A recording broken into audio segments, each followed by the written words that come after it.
Charge করে, এগুলো সব আমরা আজকে দেখবো আর কি। হ্যাঁ, আমরা আস্তে আস্তে শুরু করি আর কি। হ্যাঁ, প্রথমত আমরা যদি বিডিএস এর ক্ষেত্রে বলি, এটা জাস্ট আগে অফিসিয়াল পার্টটা একটু আলোচনা করছি যে আপনার এখানে বিডিএস এর ক্ষেত্রে, আচ্ছা আমি এই পার্টটাতে পরে আসি, কারণ এই পার্টটা যেহেতু কেসের ইস্যু আছে, এটাতে আমি পরে আসতেছি আর কি। হ্যাঁ,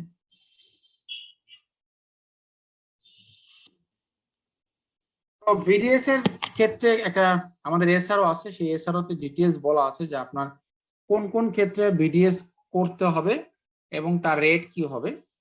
সোফার আপনাদেরকে যদি আমি এসআরওটা দেখাই, আপনারা যদি এখানে দেখেন আর কি,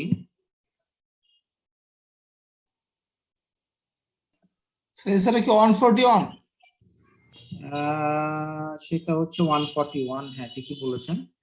তো এই বিডিএস এর এসআরও অনুযায়ী আপনাকে বলেই দেওয়া হচ্ছে যে আপনাকে কোন কোন ক্ষেত্রে বিডিএস করতে হবে, কোন কোন ক্ষেত্রে করতে হবে না।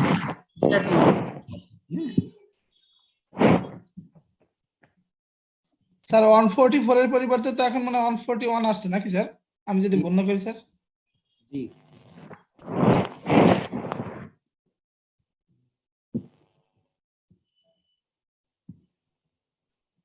এটা ছিল হলো 2020, এটা না, এটা মনে হয় আমি আপনাদের সাথে শেয়ার করেছি আর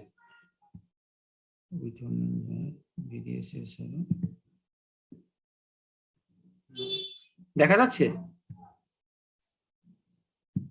দেখা যায় না এখন? তো এই বিডিএস এর একটা এসআরও আছে, যে এসআরও 141 না, বেসিক্যালি এখন এই 29শে জুন 2021-এ একটা এসআরও হয়েছে, নতুন এসআরও, সেটা হচ্ছে 240। এই 240 এসআরও থ্রুতে বিডিএস কে বিভিন্ন ভাবে সংজ্ঞায়িত করা হয়েছে যে আপনি বিডিএস এর রূপরেখাটা কি হবে আর কি। হ্যাঁ, আমরা যদি একটু জাস্ট এই বিডিএস এর এই পার্টটা দেখে যাই, এখানে প্রথমত ডেফিনেশন দেওয়া আছে যে উৎসে কর্তনকারী সত্তা কারা, কারা কারা উৎসে কর্তনকারী হবে। এখানে বলা আছে যে যদি কোনো সরকারি কোনো প্রতিষ্ঠান হয়, এর মন্ত্রণালয় হয়, স্বায়ত্তশাসিত প্রতিষ্ঠান, এগুলো আমরা এরাই হবে হলো বিডিএস, মানে এর বাইরে কেউ বিডিএস করতে পারবে না। তার মধ্যে কারা কারা আছে? সরকারের কোনো মন্ত্রণালয় অথবা দপ্তর, আধা সরকারি স্বায়ত্তশাসিত প্রতিষ্ঠান, রাষ্ট্রীয় মালিকানাধীন প্রতিষ্ঠান, স্থানীয় কর্তৃপক্ষ পরিষদ, অনুরূপ কোনো সংস্থা, এনজিও বিষয়ক ব্যুরো, সমাজসেবা অধিদপ্তর কর্তৃক অনুমোদিত বেসরকারি প্রতিষ্ঠান, ব্যাংক, বীমা কোম্পানি বা অনুরূপ আর্থিক প্রতিষ্ঠান, মাধ্যমিক ও তদুর্ধ্ব পর্যায়ে শিক্ষা প্রতিষ্ঠান বা কোনো লিমিটেড কোম্পানিকে বোঝাবে। এই এরাই কিনা অ্যাডসোর্সে বিডিএস করতে হবে। আমি আপনার মতো কোনো ব্যক্তি, হ্যাঁ, বা সোল প্রোপাইটরশিপ কোনো কোম্পানি অথবা পার্টনারশিপ বিজনেস, সোল প্রোপাইটরশিপ কোনো বিজনেস, তারা কিন্তু বিডিএস করতে পারবে না, তাদেরকে সেই এখতিয়ার দেওয়া হয় না। এরপরে আপনার বিডিএস এর ক্ষেত্রে বলা হচ্ছে যে কোন কোন ক্ষেত্রে আপনি উৎসে ভ্যাট কর্তন করতে হবে। এইখানে বলা হয়েছে কি, খুব মনোযোগ দিয়ে আমরা দেখি যে যে সকল ক্ষেত্রে উৎসে ভ্যাট কর্তন করতে হবে, বলা হয়েছে আইনের ৩য় তফসিলের উল্লেখিত 15% নিম্নে হ্রাসকৃত হার বা সুনির্দিষ্ট করের বিপরীতে উল্লেখিত পণ্য সমূহ সরবরাহ গ্রহণের ক্ষেত্রে সরবরাহ গ্রহণকারী উৎসে কর্তনকারী সত্তা হইলে সমুদয় মূল্য সংযোজন কর কর্তন করিতে হইবে। তার মানে কি বললো যে আপনার থার্ড শিডিউলে যেসব ক্ষেত্রে 15% ভ্যাটের কথা বলা আছে, মানে আমাদের স্ট্যান্ডার্ড রেট হচ্ছে 15%। 15% রেট যে সকল ক্ষেত্রে আছে, যদি সেটা পণ্য হয়, হ্যাঁ, সেই ক্ষেত্রে কোনো ভ্যাট ডিডাক্ট করতে হবে না আর কি। হ্যাঁ, কিন্তু সেবা, এই যে লিস্ট দেওয়া আছে এখানে সেবা, এই সেবাগুলোর ক্ষেত্রে আপনাকে 15% হইলেও আপনাকে ভ্যাট দিতে হবে আর কি। হ্যাঁ, কি বলছে সাদমান হোসেন, সাইদুর ভাই, মামুন ভাইকে একটা কল দিয়ে স্যার করে দিতে, স্যার করে দিছে, সমস্যা নাই। জি স্যার করে দিতে।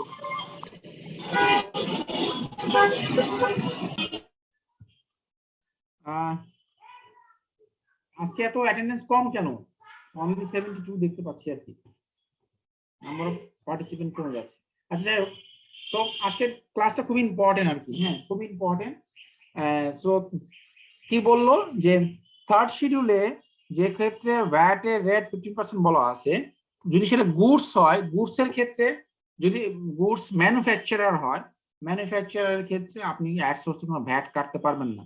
শুধুমাত্র এই লিস্টে যাদের নাম আছে, যেসব সেবার কোড ধরে যাদের নাম দেওয়া আছে তাদের ক্ষেত্রেই খালি উৎসের কর কর্তন করতে পারবেন। এর বাইরে যদি কেউ হয় তাদের ক্ষেত্রে উৎস কর্তন করার আপনার কোনো এখতিয়ার নাই। তো এখানে সেটাই বললো যে আইনের ৩য় তফসিলে উল্লেখিত 15% হারে 15%-এর নিম্নে মানে 15% নিচে যদি হয়, রাষ্ট্রকৃত হার মানে রিডিউস রেট বা ট্রাঙ্কেটেড রেট বিলো দেন 15%, অথবা সুনির্দিষ্ট করের বিপরীত। সুনির্দিষ্ট কর কি, যেমন এই যে এসি রেস্তোরাঁ 10%, নন এসি রেস্তোরাঁ 7.5%, তারপরে ডকইয়ার্ড 10%, মোটর গ্যারেজ 10%, এই যে এটা সুনির্দিষ্ট কর। এই ক্ষেত্রে আপনাকে অবশ্যই মূল্য সনদ কর আপনাকে অ্যাড সোর্সে ডিডাক্ট করতে হবে। সে 6.3 চালান দিবে আপনাকে এবং আপনি অ্যাড সোর্সে ভ্যাট ডিডাক্ট করবেন। এরপর কি বললো, টেন্ডার, চুক্তি, কার্যাদেশ বা অন্যবিধভাবে সরবরাহের ক্ষেত্রে কেউ যদি টেন্ডারের মাধ্যমে অথবা কোনো কারোর সাথে যদি কন্ট্রাক্ট এগ্রিমেন্ট হয় অথবা কোনো ওয়ার্ক অর্ডারের এগেনস্ট অথবা অন্য যে কোনো ভাবে হোক না কেন, যদি কোনো সরবরাহ করে, এই নিম্ন বর্ণিত যারা আছে তাদের নাম দেওয়া আছে, তারা যদি কাউকে সরবরাহ করে তাহলে আবশ্যিকভাবে উৎসে কর্তনকারী সত্তা উৎসে কর্তন করবে। মানে আপনার কাছে কেউ যদি কেউ সাপ্লাই করে কোন টেন্ডার, চুক্তি, কার্যাদেশ বা যেভাবে করুন এখন আপনাকে 100% ভ্যাট ডিডাক্ট করতে হবে। এখন আমরা দেখি কার কার ক্ষেত্রে ভ্যাট ডিডাক্ট করতে হবে। এইখানে বলে দিচ্ছে এসি রেস্টুরেন্ট, দেখেন 15% হলেও ভ্যাট ডিডাক্ট করতে হবে। এগুলো তো 10%, 5% যেগুলো আছে সেগুলো তো ম্যান্ডেটরি করবেনই। ডেকোরেটরস, ক্যাটারার্স 15% ভ্যাট কাটতে হবে। দেখেন এই সবার ক্ষেত্রে রেট দেওয়া আছে, কার ক্ষেত্রে কত পার্সেন্ট, এগুলো সব দেওয়া আছে। এগুলো স্যার একটা কোশ্চেন ছিল স্যার, হোটেল আর রেস্তোরাঁর মধ্যে স্যার মূল পার্থক্যটা কি স্যার? হোটেল এবং রেস্টুরেন্টের মধ্যে মূল পার্থক্য হচ্ছে, হোটেল হচ্ছে সেই জায়গা যেখানে কিনা আপনি শয়ন কক্ষ থাকবে বা ঘুমানোর ব্যাপক যে ধরনের ফ্যাসিলিটিস থাকা দরকার সেগুলো থাকবে, সেটাকে হোটেল বলা হয়। রেস্টুরেন্ট হচ্ছে খাবার জায়গা যেখানে থাকার কোনো ব্যবস্থা নেই। এটা হচ্ছে বেসিক পার্থক্য। ক্লিয়ার? জি স্যার, আবাসিকের জন্য যেটা সেটা হোটেল, আর যেটা আসলে খাওয়া দাওয়ার জন্য রেস্তোরাঁ, তাই তো স্যার? হ্যাঁ। এখন কোশ্চেন করতে পারেন যে তাহলে 5 স্টার হোটেলে তো হোটেলও আছে রেস্টুরেন্ট আছে, তাহলে সে কার ভিতরে পড়বে? হ্যাঁ, এরকম কিন্তু স্যার ওটা তো হোটেলের ভিতরে পড়বে, কারণ হোটেলের জন্যই তো রেস্টুরেন্ট হয়েছে, রেস্টুরেন্টের জন্য তো হোটেল হয় না। নট নেসেসারি, এটা দুই ভাবে হইতে পারে। আপনি রেস্টুরেন্টের রেভিনিউর উপরে আপনি 10% ভ্যাট দিতে পারেন, হোটেলের রেভিনিউর উপরে আপনি 15% ভ্যাট দিতে পারেন। হ্যাঁ, সেক্ষেত্রে অ্যাম্বিগিউটি কি, প্রবলেমটা কি, যে আপনার হোটেলের রেভিনিউর উপরে যদি আপনি 15% ভ্যাট দেন তাহলে তার উপর আপনি রিবেট পাবেন, আর রেস্টুরেন্ট রেভিনিউর উপর যদি 10% ভ্যাট দেন তার উপর আপনি রিবেট পাবেন না। স্যার এটা কি কোম্পানির বিলে বলা থাকে যে ও হোটেল না রেস্তোরাঁ, এরকম কিছু স্যার 5 স্টার হোটেল এলে? না, এরকম তো বলা থাকে না। যেমন আমরা কি করেছিলাম, আমরা 1 জুলাই থেকে রেস্টুরেন্টের রেভিনিউর উপর আমরা 10% ভ্যাট দেওয়া শুরু করেছিলাম। 3 মাস পর্যন্ত আমরা 10% এটাই ভ্যাট পে করেছি। পরবর্তীতে আমরা রিবেট নেওয়ার পরে আমাদেরকে বেশ কিছু রিবেট ক্যান্সেল করে দিয়েছে। তারপরে যে যদিও এটা রেস্টুরেন্টের রিবেট না, নর্মাল রিবেট, তখন বলেছে না আপনার তো টোটাল খরচ যা হয়েছে তার প্রপোর্শনাটলি সব খরচের প্রপোর্শনাটলি রিবেট ক্যান্সেল হবে। তখন আমরা আবার অক্টোবর থেকে কি করেছি যে না আমরা ভাই দরকার নেই, আমরা 15% রেটেই ভ্যাট দিব যাতে আমরা সব রিবেট নিতে পারি। তারপর আবার অক্টোবর থেকে 15% রেটে ভ্যাট দেওয়া শুরু করেছি। এখন আমরা দেখি এখানে আপনার বিভিন্ন রেট দেওয়া আছে কার কার ক্ষেত্রে। এখানে একটা ইম্পর্টেন্ট জিনিস বলে রাখি, এখানে বলা আছে যে আপনি যদি কোনো ফ্ল্যাট কেনেন, সেই ফ্ল্যাটের ক্ষেত্রে 1 থেকে 1600 বর্গফুট পর্যন্ত 2% ভ্যাট হবে, 1600 উপর হলে 4.5%। আর যদি পুরাতন ফ্ল্যাট কেনেন তাহলে ভ্যাটের রেট হবে 2%। আর আসবাবপত্রের ক্ষেত্রে বলা আছে যে আসবাবপত্র যদি আপনি ডিরেক্টলি ম্যানুফ্যাকচারের কাছ থেকে যদি আপনি নেন তাহলে একরকম হবে, আর ডিস্ট্রিবিউটর বা এই ধরুন যে হাতিলের কথা যদি বলেন, আপনি যদি হাতিল থেকে ডিরেক্টলি কেনেন তাহলে একরকম নিয়ম, আর যদি কোনো একটা শোরুম থেকে কেনেন তাহলে একরকম নিয়ম। তাহলে নিয়মটা কি বলা হচ্ছে যে আসবাবপত্রের ক নাম্বার কি বললো, আসবাবপত্রের উৎপাদক যদি হয়, উৎপাদক কারখানা হইতে সরাসরি ভোক্তার নিকট সরবরাহ করলে তাহলে 15% ভ্যাট। আর তাছাড়া যদি উৎপাদক সরাসরি যদি না দেয়, যদি সে যদি ডিস্ট্রিবিউটরকে দেয় তাহলে ভ্যাটের রেট হবে 7.5%। আর আসবাবপত্রের বিপণন কেন্দ্র মানে আপনি যদি শোরুম থেকে নেন তাহলে কি হবে, তাহলে রেট হবে 7.5%। সাবজেক্ট টু উৎপাদন পর্যায়ে যে 7.5% ভ্যাট আপনি দিয়ে আসছেন সেটার আপনাকে ডকুমেন্টস দেখাইতে হবে, আদারওয়াইজ শোরুম থেকে কিনলেও 15% ভ্যাট হবে আর কি। বিষয়টা কি আপনারা বুঝতে পেরেছেন? তাহলে স্যার এই যে 7.5 মানে সব মিলে 15 হইলো। হ্যাঁ, আলটিমেটলি 15 হবে। তার মানে আপনি যদি ওখানে না দিয়ে থাকেন তাহলে আপনাকে এখানে দিতে হবে। জি স্যার। স্যার প্রোভাইডার মানে হচ্ছে 7.5%, তাই তো? হ্যাঁ, প্রোভাইডারের ক্ষেত্রে কি 7.5% রেট? প্রোভাইডার বলতে যে সরবরাহকারীদের কাছ থেকে যারা নেয়। প্রকিউরমেন্ট প্রোভাইডার বলেন, প্রোভাইডার বললে তো বুঝবো না। প্রকিউরমেন্ট প্রোভাইডার, এই যে যোগানদার, জি স্যার। প্রকিউরমেন্ট প্রোভাইডার মানে 7.5%। জি, ঠিক আছে। এরপরে আমরা আগাই। সো দেখেন এখানে টোটাল 43টা সেবার কথা বলা আছে, এই সার্ভিস কোড দেওয়া আছে। এই 43টা সেবার যেই আপনাকে কোনো সার্ভিস দেখ না কেন, এদের কাছ থেকে মূসক চালান আপনাকে সংগ্রহ করতে হবে এবং এদের অ্যাড সোর্সে ভ্যাট ডিডাক্ট করে রাখবেন, না হলে আপনি অ্যাসেসি ইন ডিফল্ট হবেন। এ পর্যন্ত ক্লিয়ার? স্যার এই 43 থেকে আমরা 6.3 নেব, প্লাস ওদের কাছ থেকে আমরা 6.3 হলো আপনার ফান্ডামেন্টাল রাইটস, আইনে বলে দিয়েছে 6.3 ছাড়া আপনি কারো কাছ থেকে কোনো প্রোডাক্ট কিনতে পারবেন না। সো 6.3 তো আপনাকে নিতেই হবে এবং প্লাস ওদের কাছ থেকে বিডিএসটাও কেটে রাখতে হবে, তাই তো স্যার? জিনিসটাও কেটে রাখতে হবে। আচ্ছা স্যার, 6.3 থ্যাংক ইউ আপনার দরকার, যেহেতু আপনি রিবেট নেবেন এই জন্য আপনার 6.3 লাগবে। জি স্যার। 6.3 না থাকলে তো আপনি রিবেট নিতে পারতেছেন, তাহলে তো আপনার কষ্ট গুছল বেড়ে যাচ্ছে। এই জন্য আপনি 6.3 নেবেন নিজের জন্য। ওকে, স্যার আমরা 6.6 দিব না স্যার ব্যাট কেটে রাখলে?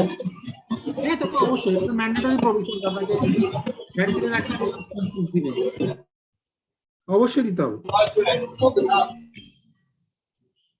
এখন আসি 3 নম্বরে কি বললো, অনিবন্ধিত ব্যক্তি কর্তৃক বাংলাদেশের বাইরে অবস্থিত অনাবশ্যিক ব্যক্তির নিকট হইতে গৃহীত সেবা মূল্য পরিশোধের সময় সংশ্লিষ্ট ব্যাংক 15% হারে উৎসে মূসক আদায় করিবে এবং আদায়কৃত মূসক আদায়কারী ব্যাংক যে মূসক কমিশনারের নিবন্ধন সেই কমিশনারের নিকট অর্থনৈতিক করে জমা প্রদান করিবে।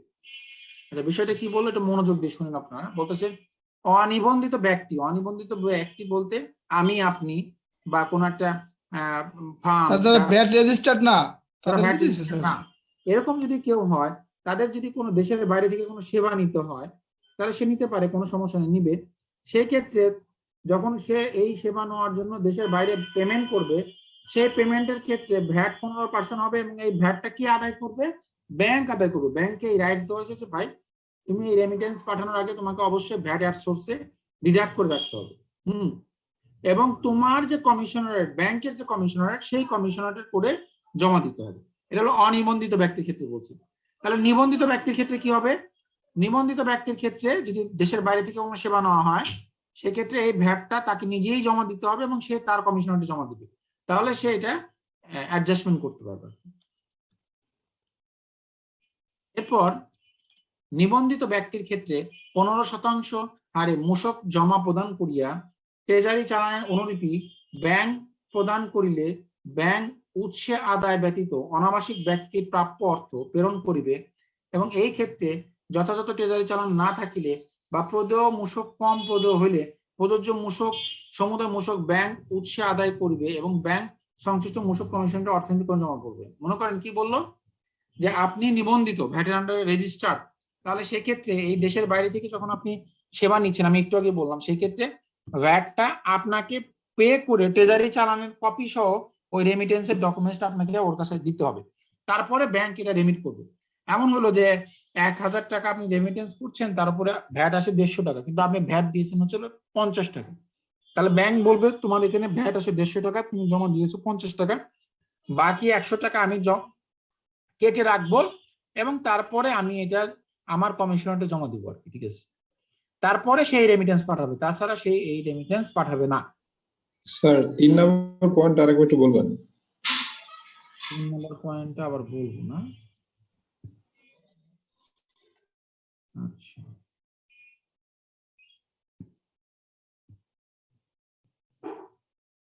এটা দেখা যায়, এই এক্সেল ফাইলটা দেখতে পাচ্ছেন? জি স্যার। দেখেন, ধরেন ইম্পোর্ট অফ সার্ভিস, এটা হলো ইম্পোর্ট অফ সার্ভিস নিয়ে আমরা কথা বলতেছি। ধরেন নেসলে বাংলাদেশ বাংলাদেশের একটা প্রতিষ্ঠান, তারা তাদের যে এই মাসে ধরেন যে তার যে দেশের বাইরে থেকে সে 10,000 টাকার আপনার হচ্ছিল তার এই মাসে তার সেল হয়েছে 10,000 টাকা, তাহলে এই 10,000 টাকার উপর সে 15% হিসেবে 150 টাকা ভ্যাট 1500 টাকা ভ্যাট পে করেছে আর কি, 10,000 টাকার উপর আর কি। হ্যাঁ, এরপরে নেসলে সিঙ্গাপুর এর সাথে তাদের চুক্তি আছে, বলা আছে এই দেশে যে পরিমাণ টাকা তার রেভিনিউ হবে তার উপরে তাকে একটা রয়্যালটি ফি দিতে হবে। ধরে নিলাম যে এই 10% হিসেবে সে রয়্যালটি ফি পাবে। তাহলে নেসলে সিঙ্গাপুর যখন দেশের বাইরে একটা কোম্পানি এখানে ইনভয়েস করলো, সে 1,000 টাকার একটা ইনভয়েস দিল, সেই ইনভয়েসের এগেনস্টে 15% ভ্যাট হবে 150 টাকা। তাহলে এটা কে পে করবে? নেসলে বাংলাদেশকে পরিশোধ করতে হবে।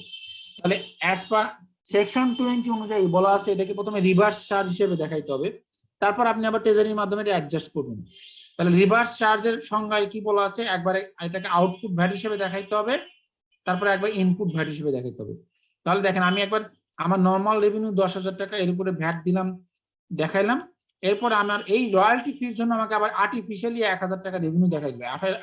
1,000 টাকা রেভিনিউ কিভাবে আসলো, যে আমি 1,000 টাকা ইনভয়েসের উপর 15% ভ্যাট হিসেবে 150 টাকা ভ্যাট আসে, তাহলে 150 টাকা যদি ভ্যাট হয় তাহলে রেভিনিউ ফিগার কত? 1,000। তাহলে এইভাবে দেখে আমার আউটপুট ভ্যাট আসলো 1,650 টাকা। স্যার নেসলে বাংলাদেশ স্যার বিদেশ থেকে কি সেবা নিয়েছে নাকি স্যার নেসলে হ্যাঁ, সেবা সিঙ্গাপুর নিয়েছে। থেকে? কোন নেসলে সিঙ্গাপুর থেকে একটা সেবা নিয়েছে আর কি। হ্যাঁ, এই যে রয়্যালটি নেসলে সিঙ্গাপুরটা স্যার এটা মানে সিঙ্গাপুরে অবস্থিত। সিঙ্গাপুরে অবস্থিত, জি। এখন একবার আমি আউটপুট ভ্যাট হিসেবে দেখাইলাম, এরপর আবার আমাকে আবার সেম জিনিসটা আবার ইনপুট ভ্যাট হিসেবে দেখাতে হবে। তার মানে এই 10,000 টাকা পার্সেসের সেলের এগেইনস্টে আমি পার্সেস করেছি 7,500 টাকার প্রোডাক্ট, যেটা আমার ইনপুট ভ্যাট বা পার্সেস ভ্যাট, এর উপর আমি 15% ভ্যাট দিয়েছি 1,125 টাকা। আবার এই সেম জিনিসটাই যেটা আমি রয়্যালটি ফি পাবো, আমি 1,000 টাকার উপর 15% ভ্যাট দিয়েছি, এটা আমি আবার ইনপুট ট্যাক্স ক্রেডিট হিসেবে দেখালাম। তাহলে একবার আউটপুট ভ্যাট হলো, একবার আমার ইনপুট ভ্যাট হলো, তাহলে ইম্প্যাক্ট কিন্তু জিরো। তাহলে কি দাঁড়াইলো, তাহলে আমার 1,650 টাকা টোটাল ভ্যাট পেয়েবল, সেখান থেকে আমি 1,235-75 টাকা আমার হলো ইনপুট ট্যাক্স ক্রেডিট, আমি মাইনাস করলাম, ইনপুট ট্যাক্স ক্রেডিট আমি মাইনাস করে দিলাম। তাহলে আমাকে নেট ভ্যাট পেয়েবল আসছে কত? 375 টাকা। এই পর্যন্ত আপনারা বুঝতে পেরেছেন কিনা বলেন?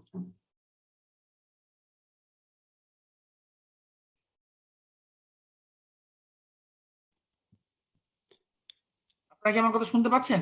জি স্যার, ক্লিয়ার স্যার। জি স্যার, বুঝতে পারছি। এরপরে কি দাঁড়ালো আপনার, এখানে বলা আছে যেহেতু নেসলে স্যার নেট ভ্যাট পেয়েবলটা স্যার আরেকবার একটু বলবেন? নেট ভ্যাট পেয়েবল কিভাবে আসছে, এই দেখেন এই যে এখানে আমার আউটপুট ভ্যাট কত 1,650 টাকা, মাইনাস আমার ইনপুট ভ্যাট হচ্ছে 1,235 টাকা, তাহলে নেট ভ্যাট হলো আমার 375 টাকা। স্যার 1,275 টাকা না স্যার? 1,275 কিভাবে আসলো? না স্যার 1,650 থেকে আমরা ইনপুট মাইনাস করেছি কি, এটা 1,275 মাইনাস করেছি? হ্যাঁ 1,275, কারণ এই দুইটা মিলেই তো আমার ইনপুট ট্যাক্স, এই জন্য তো বলছি ইনপুট ট্যাক্স ক্রেডিট। এই দেখেন ইনপুট ট্যাক্স ক্রেডিট 1,275, আর এই যে আউটপুট ভ্যাট হলো আমার 1,650, আমার নর্মাল ভ্যাট হচ্ছে 1,500, আর এই রয়্যালটি ফি বা রিভার্স চার্জ সেকশন 20 কারণে আমার অ্যাডিশনাল ভ্যাট আসছে 150 টাকা, যেটা আমার একবার আউটপুট ভ্যাট হবে, একবার ইনপুট ভ্যাট হবে। জি বলেন মাসুদ, কিছু বলবেন? একটু বলি তারপর আপনারা শুনে যাচ্ছি। হ্যাঁ, তারপরে কোনো কোশ্চেন থাকলে আপনারা বলেন। সো 375 টাকা আমার নেট ভ্যাট পেয়েবল। এখন কি হলো, তাহলে আমি তো এই টাকাটা দিয়েছি তার পক্ষ, সে তো বাংলাদেশে নাই, তাহলে আমার লাভটা কি? তার ভ্যাটটা দিলাম, তাহলে আমি একবার আউটপুট ভ্যাট দেখালাম, আবার ইনপুট ভ্যাট, তাহলে আমার ইম্প্যাক্ট জিরো, কিন্তু আমি তো এটা রিবেট নিব। এই জন্য আবার আমাকে ট্রেজারি ডিপোজিট হিসেবে এটাকে মাইনাস করতে হবে। মাইনাস করে আসলে আমি নেট পেয়েবল করব টু দ্য গভর্নমেন্ট, আমি আসলে হলো net vat payable to the government হচ্ছিল আমার আসলে 225 টাকা। হ্যাঁ, this is my net vat payable আর কি। হ্যাঁ, এখন বলেন কারো কোনো কোশ্চেন থাকলে বলেন।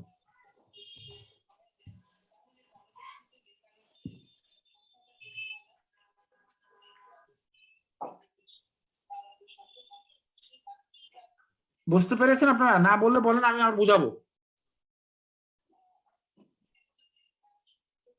আপনারা কি আমার কথা শুনতে পাচ্ছেন? জি স্যার, শুনতে পাচ্ছি। আচ্ছা, কোনো কোশ্চেন আছে নাকি? Okay, I will go head. Sir আরেকবার একটা রিভিউ স্যার। জি, আইফোন থেকে কে হ্যান্ড রেজ করেছেন? আমি তো আপনার নাম দেখতে পাচ্ছি না, বলেন। কি বলবো বলেন, আবার বলবো? জি স্যার। আইফোন থেকে একজন হ্যান্ড রেজ করেছে, কি আপনি কিছু বলবেন ভাইয়া? বলেন।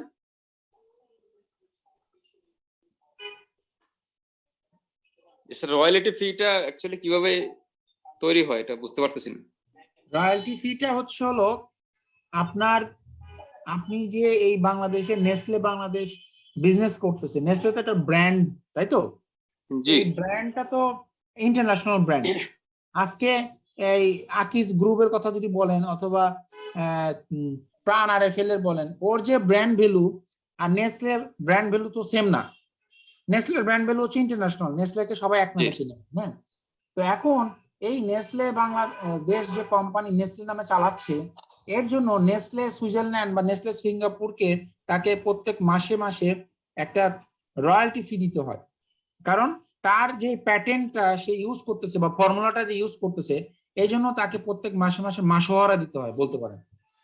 এইটাই হলো রয়্যালটি। আচ্ছা স্যার। হুম, মানে তার ব্র্যান্ড ইউজ করার জন্য যে ফিটা দেওয়া হয় এটাই স্যার রয়্যালিটি। তার যে ব্র্যান্ড ইউজ করার জন্য যে ফিটা দেওয়া হচ্ছে সেটাই হচ্ছে রয়্যালটি ফি আর কি। হ্যাঁ, এখন আপনি নরমালি ওর এই মাসের সেল হচ্ছে 10,000 টাকা, এর উপরে ভ্যাট হচ্ছে 15%, তাহলে 1500 টাকা ভ্যাট, এবং সে দেশের বাইরে থেকে আরেকটা সেবা নিয়েছে, এই রয়্যালটি ফি বাবদ সে ইনভয়েস করেছে, তার ফর্মুলা যেহেতু ইউজ করেছে, এর জন্য আরো 1000 টাকা, তাহলে তার উপরে ভ্যাট আছে 150 টাকা, তাহলে তার আউটপুট ভ্যাট হচ্ছে 1650 টাকা। আইনে বলা হয়েছে যে দেশের বাইরে থেকে যদি কোনো সেবা নেওয়া হয়, তাহলে সেকশন 20-তে বলা আছে যে সেটা একবার আউটপুট ভ্যাট হিসেবে দেখাইতে হবে, আর একবার ইনপুট ভ্যাট হিসেবে দেখাইতে হবে। তাহলে আমি একবার স্যার নেসলে বাংলাদেশ কি স্যার নিবন্ধিত নাকি অনিবন্ধিত? অবশ্যই নিবন্ধিত, এখানে অনিবন্ধন তো প্রশ্ন উঠতেছে না, কারণ অনিবন্ধিত হলে তো এটা ব্যাংক কেটে রাখতো। আর ম্যানুফ্যাকচারিং কোম্পানি হইতে হলে তো অবশ্যই তাকে ভ্যাটের আন্ডারে রেজিস্টার হতে হবে। আমরা প্রথম দিনই ক্লাসে পড়েছি যে কোনো ম্যানুফ্যাকচারিং কোম্পানি হইতে হলে তাকে অবশ্যই ভ্যাটের আন্ডারে রেজিস্ট্রেশন নিতে হবে, তো অবশ্যই সে নিবন্ধিত হতে হবে ভ্যাটের আন্ডারে। সো এখানে তার 1650 টাকা তার আউটপুট ভ্যাট, এরপর তার এই নর্মাল 10,000 টাকা সেলের জন্য তার পার্সেস হচ্ছে 7,500 টাকা, এর উপরে সে 1125 টাকা ভ্যাট দিল, এবং আবার সেম একইভাবে যেটা আউটপুট ভ্যাট হিসেবে রয়্যালটি ফির উপরে দেখাইছে 150 টাকা, সেই একইভাবে আবার ইনপুট ভ্যাট হিসেবে দেখালো। তাহলে 1650 থেকে 1275 ইনপুট ট্যাক্স ক্রেডিট মাইনাস করলে নেট ভ্যাট পেবল আসে 375 টাকা। কিন্তু আপনি সিম্পলি চিন্তা করেন, যদি এই সার্ভিসটা বাংলাদেশের ভিতর থেকে কেউ দিত, তাহলে কি হতো? সে আমাকে একটা 6.3 দিত, এই 6.3 চালানোর ক্ষেত্রে আমি কি শুধু ইনপুট ট্যাক্স ক্রেডিট নিতাম? সেটা তো আমি নিতে পারিনি, কারণ আমাকে একবার আউটপুট এবং ইনপুট দেখালো, তাহলে ইম্প্যাক্ট জিরো, তাহলে আমার ইম্প্যাক্ট জিরো হলে তো হবে না। এই জন্য আমাকে ট্রেজারি ডিপোজিটের মাধ্যমে আবার এই 150 টাকা মাইনাস করতে হয়েছে, করে আমি আসলে গভর্নমেন্টকে 225 টাকা দিব। So this is called reverse charge. এটাই কিনা? জি বলেন। স্যার ট্রেজারি ডিপোজিট যে 150 এটা কি মানে কোত্থেকে আসলো? ট্রেজারি ডিপোজিট 150 কোথায় পেলেন আপনি? ও, এই ট্রেজারি ডিপোজিট হচ্ছে এই যে আমি যখন এই রেমিটেন্সটা পাঠিয়েছি, তখন তো আমি অলরেডি এই 150 টাকা জমা দিয়ে তারপরে রেমিটেন্সটা পাঠিয়েছি। তাহলে এই যে 150 টাকা আমি জমা দিলাম, তাহলে এটা আমাকে এখান থেকে মাইনাস করতে হবে, আমার অ্যাকাউন্ট থেকে তো টাকাটা চলে গেছে। বুঝতে পেরেছেন? জি স্যার। ওকে, তো দিস ইজ আমার নেট ভ্যাট পেবল। এখন আমরা আবার এখানে আসি।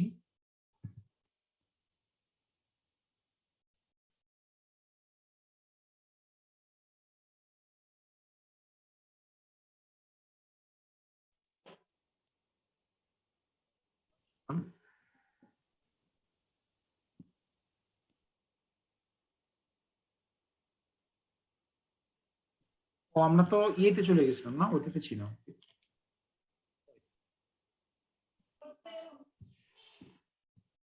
এখানে ছিলাম। সো এইখানে এখন আপনি এটাকে অ্যালাইন করেন, অ্যালাইন করলে আপনি বুঝবেন যে নিবন্ধিত ব্যক্তির ক্ষেত্রে, মানে আপনি নেসলে বাংলাদেশ এটা নিবন্ধিত কোম্পানি বা ব্যক্তি, 15% হারে মূসক জমা প্রদান করিয়া ট্রেজারি চালানের অনুলিপি ব্যাংকে প্রদান করিলে, ওই দেখেন ট্রেজারি চালানের কথা বলছি, এই জন্য বলছি আমি ট্রেজারি ডিপোজিট। তাহলে নেসলে বাংলাদেশ 15% ভ্যাট জমা দিয়ে কি করবে, ব্যাংকের কাছে যদি ওই ডকুমেন্টসটা দেয়, ব্যাংক তখন কি করবে, অনাবাসিক ব্যক্তি মানে ওই নেসলের কাছে প্রাপ্য অর্থ প্রেরণ করবে, এবং যদি ট্রেজারি চালান না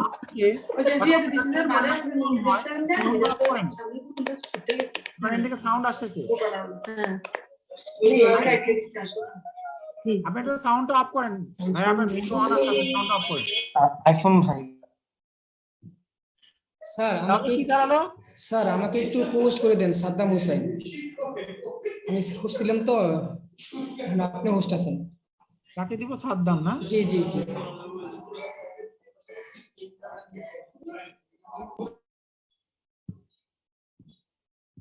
আর কাকে দিব বলেন? হবে না, ঠিক আছে। আর কাউকে দিতে হবে? জি না স্যার। ওকে, সো নেসলে বাংলাদেশ কি করলো, 15% হারে ভ্যাট জমা দিল, দিয়ে ট্রেজারি চালানের কপি ব্যাংকে দিল, ব্যাংক কি করলো তখন 100 টাকা Recording stopped. রেমিটেন্স পাঠিয়ে দিল। আর যদি Nestle Bangladesh Recording in progress.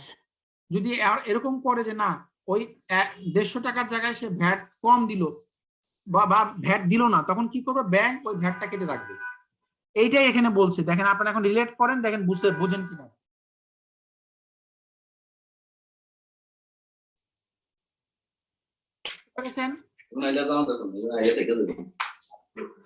ভাইয়া আপনার এখান থেকে সাউন্ড আসছে, আপনি কাইন্ডলি একটু স্টপ করেন, আপনার হ্যাঁ মিউট করে রাখেন আপনি প্লিজ।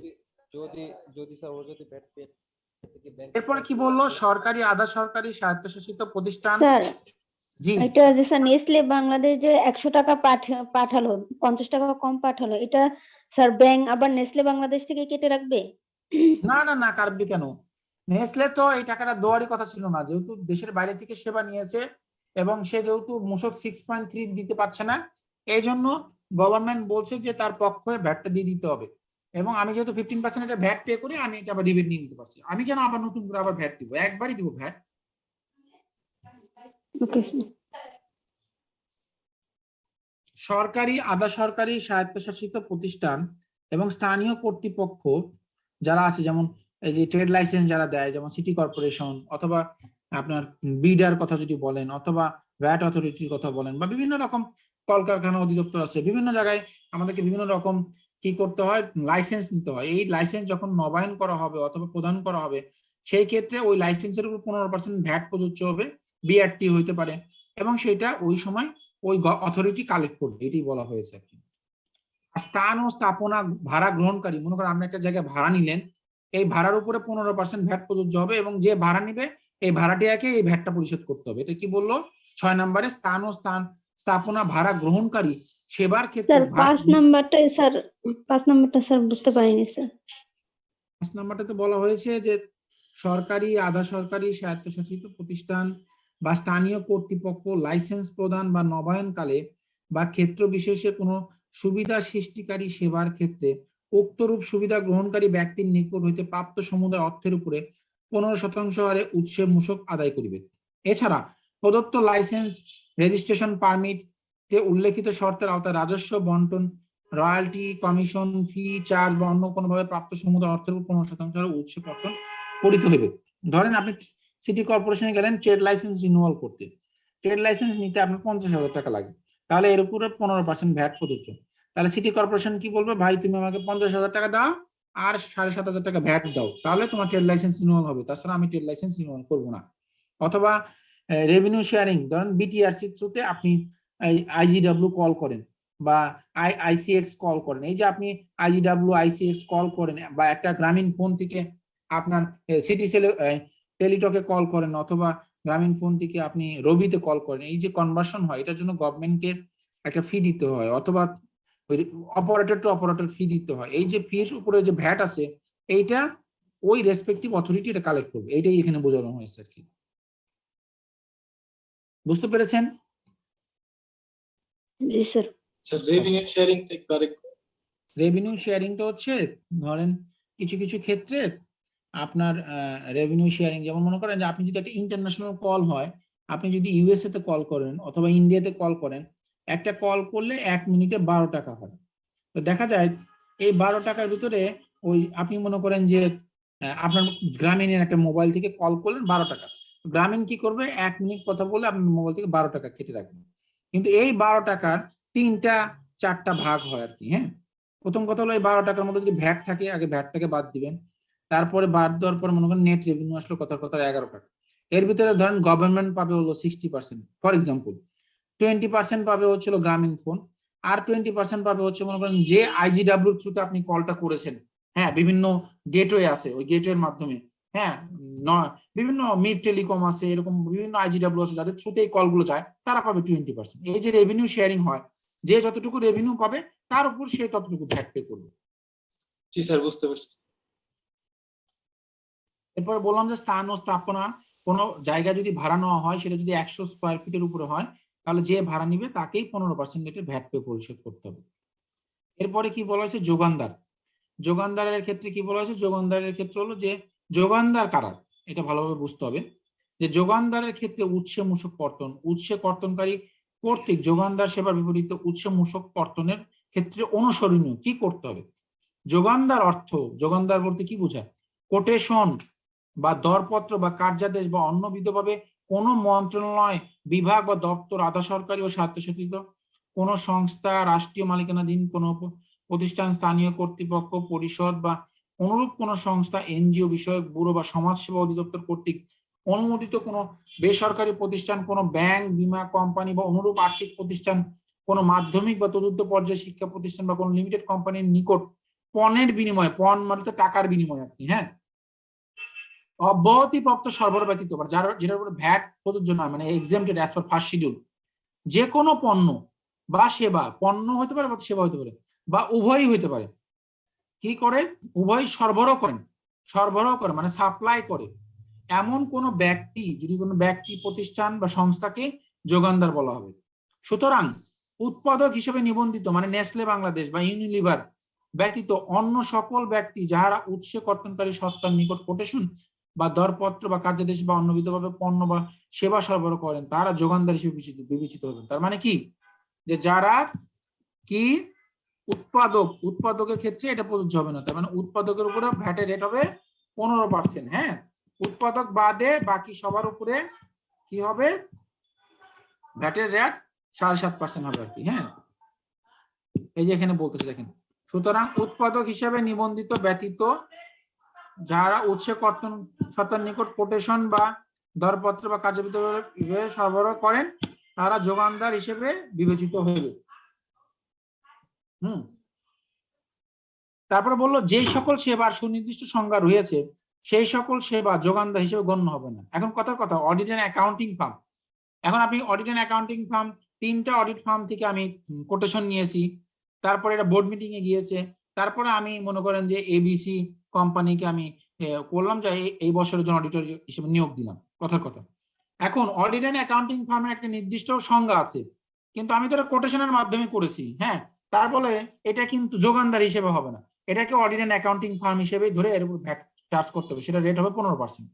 সুতরাং আমাদের যে বিভিন্ন সংজ্ঞা দেওয়া আছে, যে যে যে ক্ষেত্রে যে যেটা যে সংজ্ঞার মধ্যে পড়ে যাবে সেই ক্ষেত্রে তার ভ্যাটের রেট ওইটা হবে। আর যদি কাউকে কোনো আমি সংজ্ঞার মধ্যে না ফেলতে পারি তখন তার রেট হবে হচ্ছিল 7.5%। আপনারা কি বিষয়টা বুঝতে পেরেছেন? It's very important. কিন্তু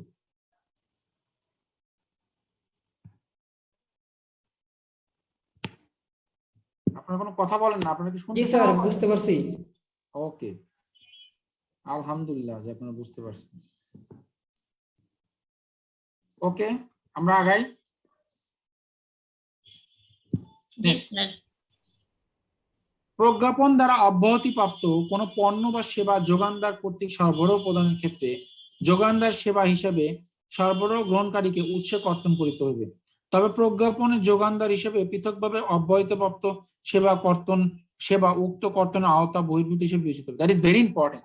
এখানে কি বললো, ধরেন একটা এসআরও আছে, যে এসআরও তো বলা যাওয়া হয়েছে যে আপনার হলো কাদের কাদের ক্ষেত্রে আপনাকে ভ্যাট আপনার হচ্ছিল ডিডাক্ট করতে হবে না অ্যাট সোর্সে। হ্যাঁ, এখন অ্যাট সোর্সে ভ্যাট ডিডাক্ট করতে হবে না, সেটা বলা হয়েছে যদি কোনোটা কোনোটা ক্ষেত্রে ম্যানুফ্যাকচারিং স্টেজে বলা হয়েছে, কোনোটার ক্ষেত্রে বলা হয়েছে যে আপনার হলো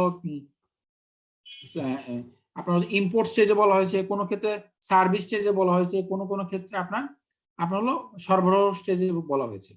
তাহলে এরকম কোনো প্রজ্ঞাপন দিয়ে কোনো প্রোডাক্টকে যদি অব্যাহত করা হয় এবং সেই প্রোডাক্ট যদি আপনি কোনো যোগানদারের কাছ থেকে কেনেন, তাহলে কিন্তু আপনি ভ্যাট মাফ পাওয়ার কোনো সুযোগ নেই। কারণ সেই প্রোডাক্টটা কোথায় অব্যাহতিপ্রাপ্ত, ম্যানুফ্যাকচারিং স্টেজে অথবা সার্ভিস স্টেজে অথবা সাপ্লাই স্টেজে, নট আপনি প্রকিউরমেন্ট প্রোভাইডারের কাছ থেকে কিনতেছেন।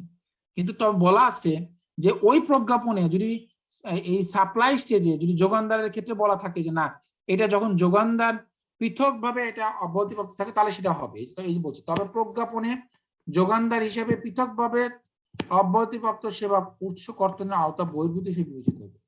তাহলে আমরা কি বুঝলাম যে কোন একটা এসআরও হয়েছে, যে এসআরও তে বলা হয়েছে যে যোগানদার সেবা বাদে যদি অন্য কোনো কিছু হয়, আপনি ম্যানুফ্যাকচারিং স্টেজে এই প্রোডাক্টটা ম্যানুফ্যাকচারিং স্টেজে কোনো ভ্যাট দিতে হবে না, অথবা বললো যে এটা হলো ইম্পোর্ট স্টেজে কোনো ভ্যাট দিতে হবে না।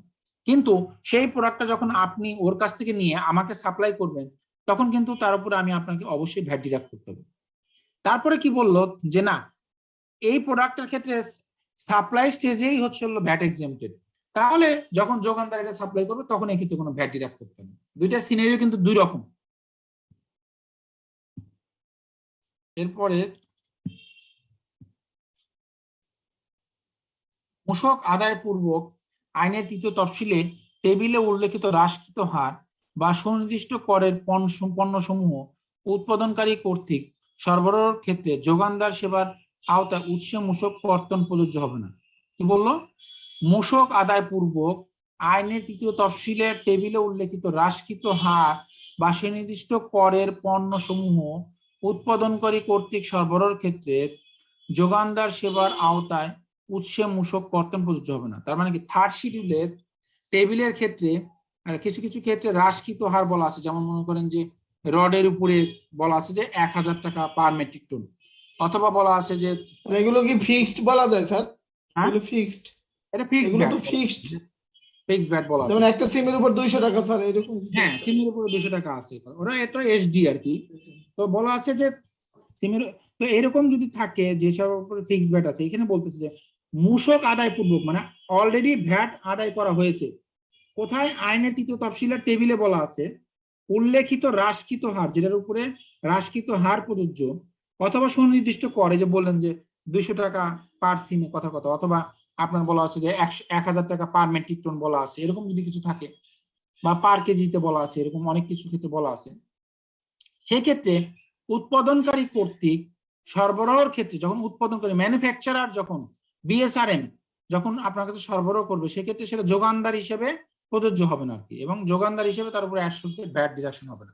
ম্যানুফ্যাকচারিং হিসেবে হবে, তখন 7.5% কিন্তু ভ্যাট হবে না।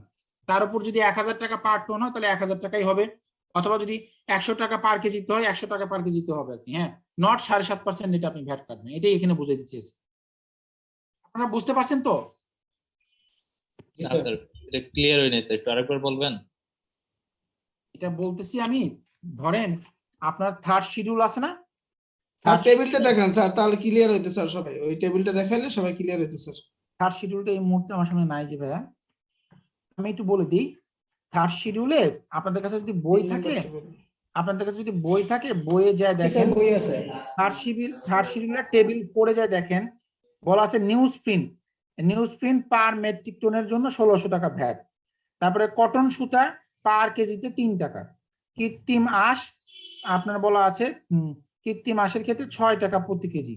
আবার মনে করেন যে রডের ক্ষেত্রে বলা আছে যে রডের ক্ষেত্রে এরকম বলা আছে স্ক্র্যাপ যদি হয় 1000 টাকা পার মেট্রিক টন, অথবা আমদানিকৃত যদি বা রিলোয়েবল স্ক্র্যাপ হয় তাহলে 1200 টাকা পার মেট্রিক টন।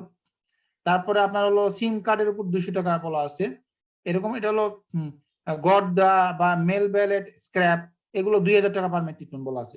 এই যে ফিক্সড ভ্যাট, তাহলে আপনি যদি বিএসআরএম থেকে রড কেনেন, রডের উপরে ভ্যাট কিন্তু আপনি যদি 100 টন রড কেনেন, তার উপরে কিন্তু 7.5% ভ্যাট হবে না, ভ্যাটটা হবে পার মেট্রিক টন 1000 টাকা করে।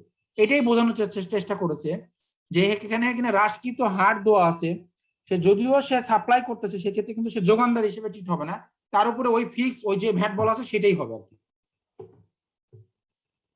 আপনি কি এখন ক্লিয়ার হয়েছেন? জি স্যার। না হলে বলেন, আমি আবার বলবো। না স্যার, বুঝতে পারছি। এখন বলতেছে যে সকল ক্ষেত্রে উৎসে মূসক কর্তন করিতে হবে না। কোন কোন ক্ষেত্রে উৎসে মূসক কর্তন করবেন না? মানে আপনাকে 6.3 চালান যদি কেউ দেয়, বলতেছে সরবরাহকারী 15% হারে মূসক আরোপিত রহিয়াছে এইরূপ কোন পণ্য যদি হয়, বলা আছে এইরূপ কোন পণ্য, সেবা কিন্তু বলেন পণ্য, হ্যাঁ, উক্ত হার উল্লেখ পূর্বক মূসক 6.3 যদি আপনাকে দেয়, আপনি যদি 6.3 চালান পান, তাহলে সেক্ষেত্রে আপনাকে উৎসে মূসক কর্তন করিতে হইবে না। তাহলে কোনো ম্যানুফ্যাকচারার যদি আপনাকে 15% ভ্যাট রেট সহ কোনো পণ্য সরবরাহ করে এবং 6.3 চালান দেয়, সেক্ষেত্রে আপনি অ্যাড সোর্সে ভ্যাট ডিডাক্ট করতে পারবেন না। স্যার সেবার ক্ষেত্রে তো পারবো, তাই না স্যার? সেবা ক্ষেত্রে পারবেন, সেবা তো অবশ্যই পারবেন। আমি এখানে বলা আছে শুধু পণ্য। স্যার এটাই স্যার কনফিউশন ছিল আমার, আমি জানতাম দুইটা আছে স্যার, পণ্য আর সেবা, দুইটার ক্ষেত্রে আমি করতে পারবো না স্যার। শুধু পণ্য।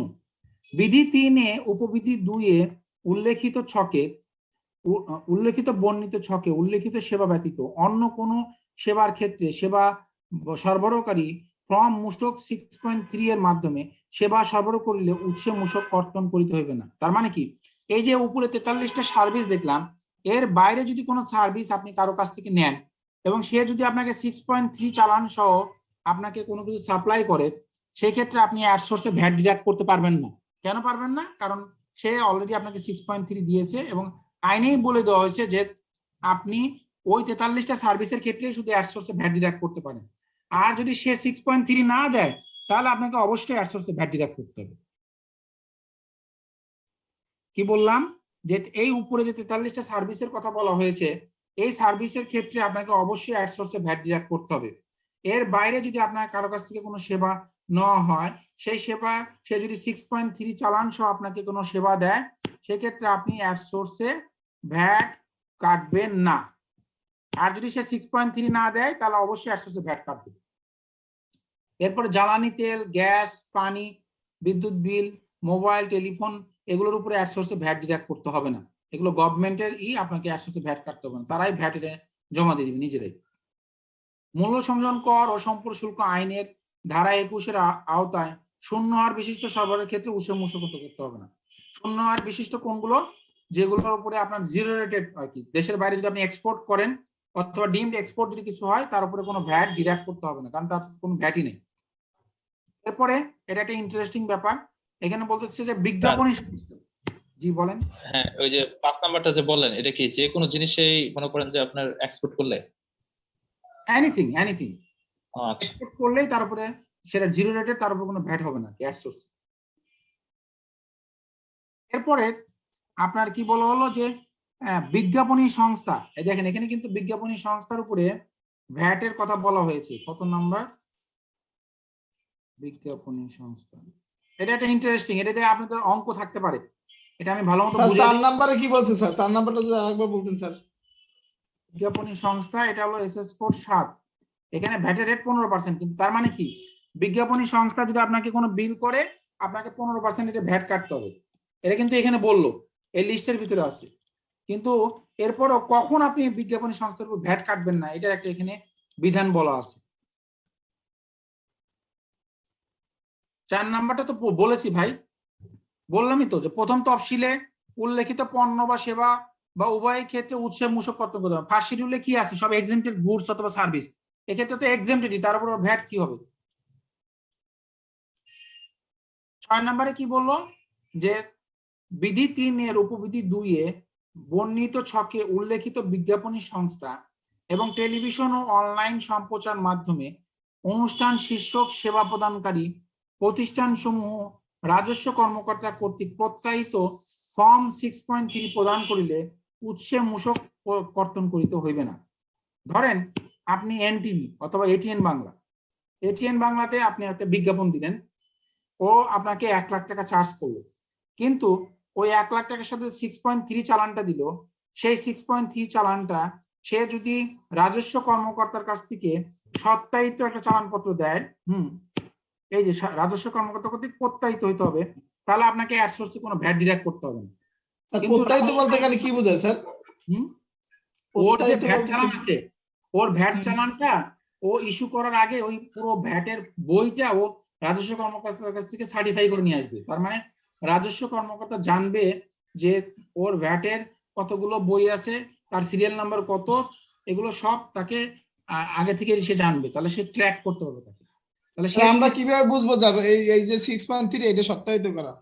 ওই যে প্রত্যায়িত করা রাজস্ব স্যার। কর্মকর্তা সিল থাকবে, ও আচ্ছা আচ্ছা আচ্ছা। নাম সহ সিল থাকবে রাজস্ব কর্মকর্তা, এবং সে যে সার্কেলে, সেই সার্কেলের রাজস্ব কর্মকর্তার সিল সহ থাকবে আর কি। তো এরকম কোন ইনভয়েস যদি আপনি পান, ধরেন একটা অঙ্ক আসলো যে এটিএন বাংলা আপনাকে বিল করেছে 1 লাখ টাকা, সাথে আপনাকে 15,000 টাকা ভ্যাট চালান দিয়েছে। এখন আপনাকে কোশ্চেন করলো এর উপর কি ভ্যাট আপনি ডিডাক্ট করবেন কি করবেন না, নাকি 15% সহ তাকে জমা দিবেন। তাহলে আপনাকে দেখতে হবে যে এটা কি ওই সত্যায়িত বা প্রত্যায়িত ভ্যাট চালান দিয়েছে কিনা। যদি প্রত্যায়িত ভ্যাট চালান হয় রাজস্ব কর্মকর্তৃক, তাহলে আপনি অ্যাড সোর্সে ভ্যাট কাটবেন না। আর যদি প্রত্যায়িত না হয়, তাহলে ওই 43টা সার্ভিসের মধ্যে পড়ে গেছে, তাহলে অ্যাড সোর্সে অবশ্যই ভ্যাট কাটতে হবে। সো এখানে কিন্তু দুইটা ব্যাপার আছে, একমাত্র দিস ইজ দ্য এক্সেপশন। আবার কোশ্চেনটা এইভাবেও আসতে পারে যে সকল সার্ভিসের উপরে অ্যাড সোর্সে ভ্যাটের কথা বলা আছে, বা 43টা সার্ভিসের উপরে অ্যাড সোর্সে ভ্যাটের কথা বলা আছে, কিন্তু এর মধ্যে একটা এক্সেপশন আছে, সেটা কি এবং সেটার নিয়মটা কি, এভাবেও আসতে পারে কিন্তু কোশ্চেন। স্যার আমি 4 নাম্বারটা বুঝি না স্যার, যদি আবার একবার বলতেন স্যার। আরে ভাই কেন বুঝেন নাই? 4 নাম্বার হচ্ছে যদি আপনি কোনো এক্সামটেড গুডস হয়, এক্সামটেড গুডস ফার্স্ট শিডিউলে বলা আছে, অথবা এক্সামটেড সার্ভিস সেটা ফার্স্ট শিডিউলে বলা আছে, এক্সামটেড গুডস এর উপর তো কোনো ভ্যাট নাই, তাহলে অ্যাড সোর্সে ভ্যাট ডিডাকশনের প্রশ্নটা কোথা থেকে আসতেছে? ফার্স্ট শিডিউলে তো কোনো কোনো কোনো কিছু নাই যার উপর ভ্যাট প্রযোজ্য। ফার্স্ট শিডিউলে হলো সকল এক্সামটেড গুডস অথবা এক্সামটেড সার্ভিস, তাহলে এক্সামটেড মানেই তো তার উপর কোনো ভ্যাট নাই, তাহলে আপনি উৎসে কর্তন করবেন কেন? উৎসে কর্তন তো কোনো বিষয় আসতেছে না, এটাই 4 নম্বরে বলছে। এখন কি বুঝতে পারছেন? জি স্যার। ফার্স্ট শিডিউল দেখেন, আপনি ফার্স্ট শিডিউল দেখেন তাহলে বুঝতে পারবেন। এখন আপনার ভ্যাট ডিডাকশন হয়ে গেল, এখন আপনি কি করবেন? ভ্যাট ডিডাকশন হলেই কি শেষ? এরপরে কি করতে হবে? এই যে ভ্যাটটা ডিডাকশন করলেন, এই ডিডাকশনের পর আপনাকে গভর্নমেন্টকে জমা দিতে হবে। কত দিনের মধ্যে জমা দিবেন, কিভাবে জমা দিবেন, এবং এটা কিভাবে প্রিজার্ভ করবেন, এটা বলেছে। উৎসে মূসক কর্তনকারীর করণীয়, মানে যে ভ্যাট ডিডাক্ট করবে সে কি করবে? সরবরাহকারী কর চালানপত্র মূসক 6.3 জারি না করলে উৎসে কর কর্তনকারী সত্তা সরবরাহকারীর নিকট হতে কোনো সরবরাহ গ্রহণ করিবেন না। এই দেখেন বলে দিছে, আপনি 6.3 চালান ছাড়া কারো কাছ থেকে কোনো প্রোডাক্ট কিনতে পারবেন না, এবং সরবরাহকারীকে উক্ত সরবরাহ কোনো মূল্য পরিশোধ করিবেন না, এটাও বলে দিছে। আপনি কিনবেনও না, আবার তাকে পেমেন্টও করবেন না, এটা হলো আইনের দ্বারা বিধান বলে দিয়েছে। স্যার এটা কি যে কোনো মূল্যে, মানে যে কোনো ভ্যালুর উপরে? যে কোনো মূল্যের উপরে, যে কোনো মূল্যের উপরে। এখানে তো তাহলে যদি কোনো মূল্য যদি কোনো কম বেশি থাকতো তাহলে বলে দিত যে এইটা ব্যতীত বা এইটা এক্সেম্পটেড, তা তো বলেনি আপনাকে, খালি বলেছে এক্সেম্পটেড গুডস এর কথা বাদ। এরপরে কি বললো? মূল্য উৎসে মূসক কর্তনকারী সত্তা বা সরবরাহ গ্রহীতা নিবন্ধিত হলে, মানে আপনি যদি ভ্যাটের আন্ডারে রেজিস্টার্ড হন, তাহলে কি করবেন? পণ পরিশোধের, মানে আপনি পণটা পরিশোধ করলেন, মানে টাকা পরিশোধ করলেন কবে? ধরে নিলাম 30শে নভেম্বর আপনি পণ পরিশোধ করেছেন, মধ্যে উৎসে কর্তৃক মূসক নির্ধারিত অর্থনৈতিক কোডে সরকারি কোষাগারে ট্রেজারি চালানোর মাধ্যমে জমা প্রদান করবে। তার মানে আপনি যেদিন ভেন্ডরকে পেমেন্ট করেছেন, সেই পেমেন্ট করার 15 দিনের মধ্যে আপনাকে ভ্যাট কোথায় জমা দিতে হবে? সরকারি কোষাগারে জমা দিতে হবে। এরপরে কি বললো? উৎসে কর্তৃক মূসক সংশ্লিষ্ট কর মেয়াদে দাখিল পত্রে বৃদ্ধিকারী সমন্বয় করিবেন, এবং নিট প্রদেয় করের বিপরীতে ট্রেজারি চালানের মাধ্যমে জমাকৃত উৎসে কর্তৃক মূসক সমন্বয় পূর্বক অবশিষ্ট অর্থ যদি থাকে নির্ধারিত অর্থনৈতিক কোডে সরকারি কোষাগারে জমা প্রদান করবেন। তাহলে এই যে আপনি অ্যাড সোর্সে ভ্যাট ডিডাক্ট করলেন, এটা আপনার কি করতে হবে? ইনক্রিজিং অ্যাডজাস্টমেন্ট দিতে হবে। ইনক্রিজিং অ্যাডজাস্টমেন্ট করে আপনাকে গভর্নমেন্টকে এই টাকাটা জমা দিয়ে দিতে হবে। আমরা লাস্ট দিন এটা রিটার্নের মধ্যে দেখেছি যে কিভাবে ইনক্রিজিং অ্যাডজাস্টমেন্ট দিতে হয়। তারপরে কি বললো? উৎসে কর্তৃক মূসক দফা ক অনুযায়ী। স্যার একটা কোশ্চেন ছিল স্যার। জি স্যার ধরেন স্যার আমরা নভেম্বরের 10 তারিখ 15 তারিখ এরকম বিভিন্ন টাকা পরিশোধ করছি, তাহলে আমরা যেটা করি স্যার ওটা ডিসেম্বরের 15 তারিখে আগে সরকারি কোষাগারে জমা দিই স্যার। হ্যাঁ, তাই তো এইটা করতে হবে কি আপনাকে ঠিক না? যে ডিসেম্বরের যেদিন কাটছে নিয়ম তারপর থেকে অনুযায়ী 15 15 দিনের দিন। মধ্যে পয়সা। এখানে বলা আছে 15 দিন, তার মানে কি আপনি যদি 10 তারিখে তারা পেমেন্ট করেন তাহলে 25 তারিখের মধ্যে আপনাকে এটা ভ্যাটের কমিশনটা জমা দিতে হবে, আইন অনুযায়ী তাই বলে। আমি আইনের কথা বলতেছি, অনেকেই প্র্যাকটিস করে সারা মাস ধরে কেটে পরের মাসের রিটার্নের সময় ওটা জমা দিয়ে দেয়। তো এটা তো আইনে বলে নাই, আইনে বলেছে যে আপনি যেদিন পেমেন্ট করবেন সেদিন থেকে 15 দিনের মধ্যে আপনাকে এটা জমা দিতে হবে। স্যার এটার বিপরীতে কোন প্ল্যানটি আছে যে যদি আছে। পরিশোধ না করে? আছে। ও আচ্ছা। এরপরে উৎসের স্যার ইনক্রিজমেন্ট অ্যাডজাস্টমেন্ট কখন দেব স্যার? এই যে আপনি যে ভ্যাটটা ডিডাক্ট করলেন, তাহলে কি হলো, এই ভ্যাটটা তো আপনাকে গভর্নমেন্টকে জমা দিতে হবে না? এই যে জমা দিবেন, এই জন্য ওই যে আপনার আউটপুট ভ্যাটের সাথে আমরা যদি এখানে যাই, এই যে আপনার এখানে এই যে আউটপুট ভ্যাট, এই যে আপনার ইনপুট ভ্যাট আসছে না, এই ইনপুট ভ্যাটের পরে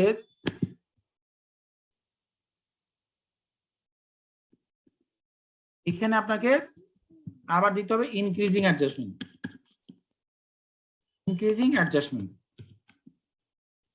এভাবে লিখে আপনাকে এই মনে করেন যে আরো 100 টাকা আসলো ইনক্রিজিং অ্যাডজাস্টমেন্ট, তাহলে আপনাকে এই দুইটা মিলিয়ে যোগ করে আপনাকে পেমেন্ট করতে হবে। তাহলে আপনাকে এই 100 টাকাও পেমেন্ট করতে হবে, এটাও আপনার ভ্যাট পেয়েবল, আর এই 1650 টাকা ভ্যাট পেয়েবল।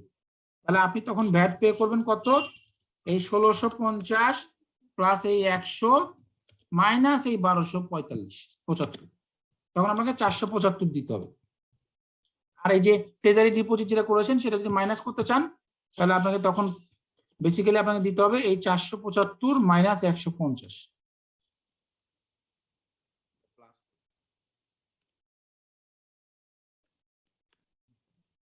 325 টাকা। সো এই যে আপনাকে ইনক্রিজিং অ্যাডজাস্টমেন্ট, আপনি ভ্যাট ডিডাক্ট করলে এইখানে ইনক্রিজিং অ্যাডজাস্টমেন্ট করে টাকাটা যোগ করে দিতে হবে। স্যার ইনক্রিজমেন্ট অ্যাডজাস্টমেন্ট স্যার কখন করতে হয় স্যার, এটা বুঝতেছি না স্যার। আমি তো লাস্ট ক্লাসে পড়িয়েছি, আপনি ছিলেন না? লাস্ট ক্লাসে আমরা বলেছি যে কখন ইনক্রিজিং অ্যাডজাস্টমেন্ট হয়। ধরেন আপনি অ্যাড সোর্সে যদি ভ্যাট ডিডাক্ট করে রাখেন কারো কাছ থেকে, অথবা মনে করেন যে আপনার কোনো পেনাল্টি হয়েছে, অথবা মনে করেন যে আপনার হচ্ছিল কোনো কারণে আপনার হচ্ছিল কোনো ডিমান্ড হয়েছে, অনেকগুলো সে বলা আছে যেটা আপনাদেরকে অলরেডি আমি লাস্ট ক্লাসে আপনাদেরকে বলেছি যে কোন কোন ক্ষেত্রে ইনক্রিজিং অ্যাডজাস্টমেন্ট হবে। আর আপনি যদি সংজ্ঞার মধ্যে যান, হ্যাঁ সংজ্ঞার ভিতরে ওখানে সুন্দর করে দেওয়া আছে যে কোন কোন ক্ষেত্রে ইনক্রিজিং অ্যাডজাস্টমেন্ট হবে। আর লাস্ট ক্লাস আপনি ছিলেন না স্যার, ছিলাম না স্যার। লাস্ট ক্লাসে আমরা ইনক্রিজিং অ্যাডজাস্টমেন্ট নিয়ে আমরা পড়েছি আর কি, যে কোন কোন ক্ষেত্রে ইনক্রিজিং অ্যাডজাস্টমেন্ট হবে। আর কি এখন যদি আমরা ওই আলোচনায় চলে যাই, আবার মনে করেন যে আলোচনাটা আপনারা দেখে নিন তাহলে ভালো হবে।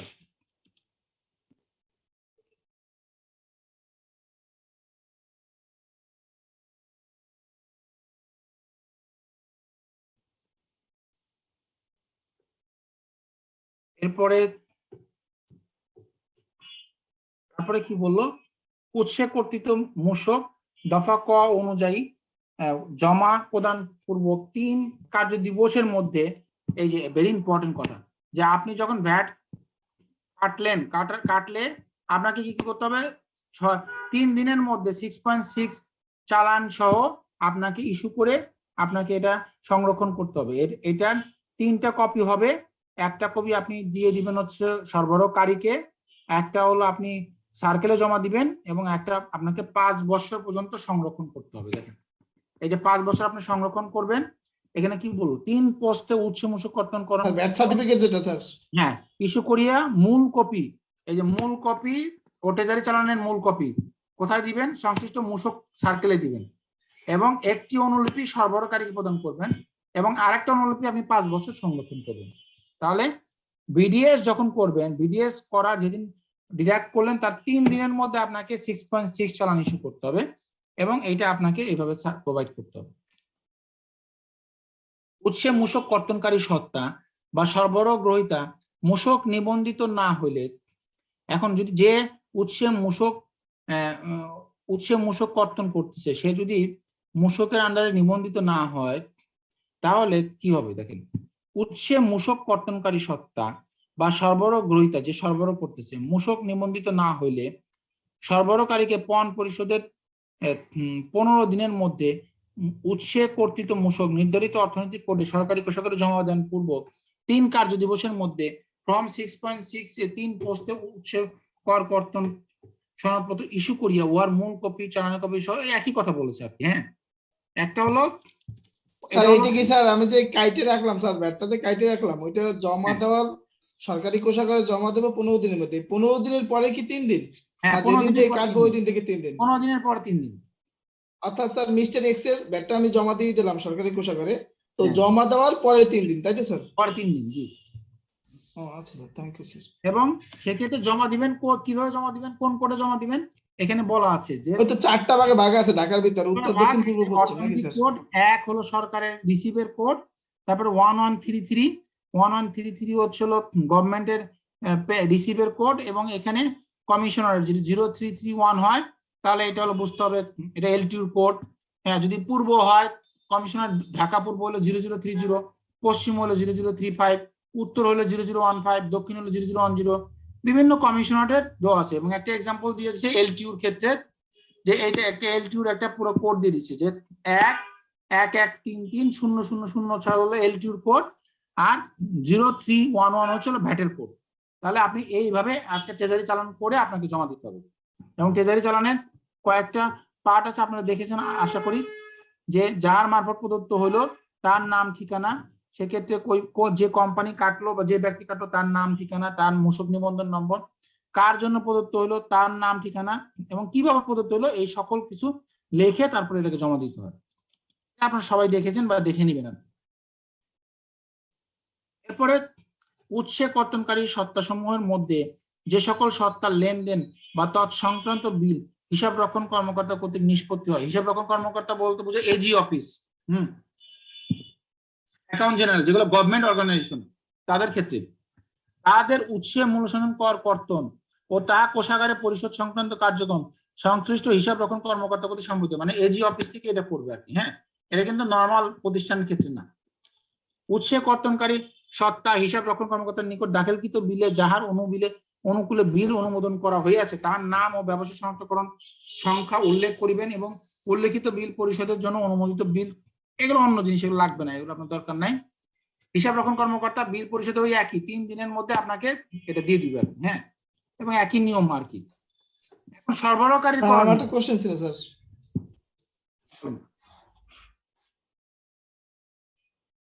স্যার করব? হ্যালো, হ্যাঁ বলেন, শুনতেছি তো, বলেন। স্যার আমরা যে মূসক 6.3 যেগুলো পাই স্যার, এগুলো কি আসলে স্যার এই যে মার্কেটে তো অ্যাভেলেবেলই পাওয়া যায়, এটা কি আসলে সরকারের কাছ থেকে নেওয়ার প্রসেসটা কি স্যার? অনেকে দেখা যায় বই থেকে বই বানাইয়ে এগুলো দিয়ে কাজ করে স্যার। সরকারের কাছ থেকে তো নিতে হবে না, যে কোনো জায়গা থেকে ছাপাই নিবেন আর কি। তাহলে সরকার কি পাইলো স্যার? হ্যাঁ, সরকার কি পাইলো তাহলে? 15% টাকা যেটা আপনি কাটতেছেন, কালেক্ট করতেছেন, সেটা সরকারকে জমা দিচ্ছেন না। না স্যার, আমার ওই ফর্ম সম্পর্কে জানা ছিল যে ফর্মের কোনো বেনিফিট আছে কিনা সরকারের, স্যার এইটা জানা ছিল স্যার। না না না, ফর্মের কোনো বেনিফিট নেই। আচ্ছা, সরকার পাইলো ওই যে এই ফর্মটা প্রিন্ট করলো, যে একটা জায়গা থেকে প্রিন্ট করছেন, ওরা টাকা দিচ্ছেন না আপনি, ওর উপর তো ভ্যাট আছে, ওই ভ্যাটটা তো সরকার পাইলো।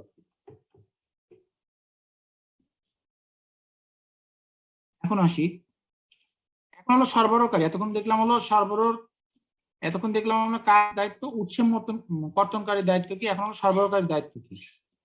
সরবরাহকারীর ক্ষেত্রে কি করতে হবে, যে সরবরাহকারীকে পণ্য বা সেবা সরবরাহকালে ফর্ম 6.3 চালানপত্র ইস্যু করতে হবে। হলো তাকে অবশ্যই যে সাপ্লাই দিবে তাকে 6.3 দিতে হবে, এটা হলো তার প্রথম কাজ। তারপর দাখিল পত্রের 9.1 এর অংশের 3 এ সরবরাহ প্রদানের পরে মূসকের পরিমাণ উল্লেখ করিতে হবে, এটা তো করবেই, ভ্যাট রিটার্নে দেখাবে। উৎসে কর্তনকারী সত্তার নিকট হইতে ফর্ম এই যে মূসক 6.6 সে কালেক্ট করবে, এবং সেটা সে কি করবে, হ্রাসকারী সমন্বয় বা ডিক্রিজিং অ্যাডজাস্টমেন্ট করবে।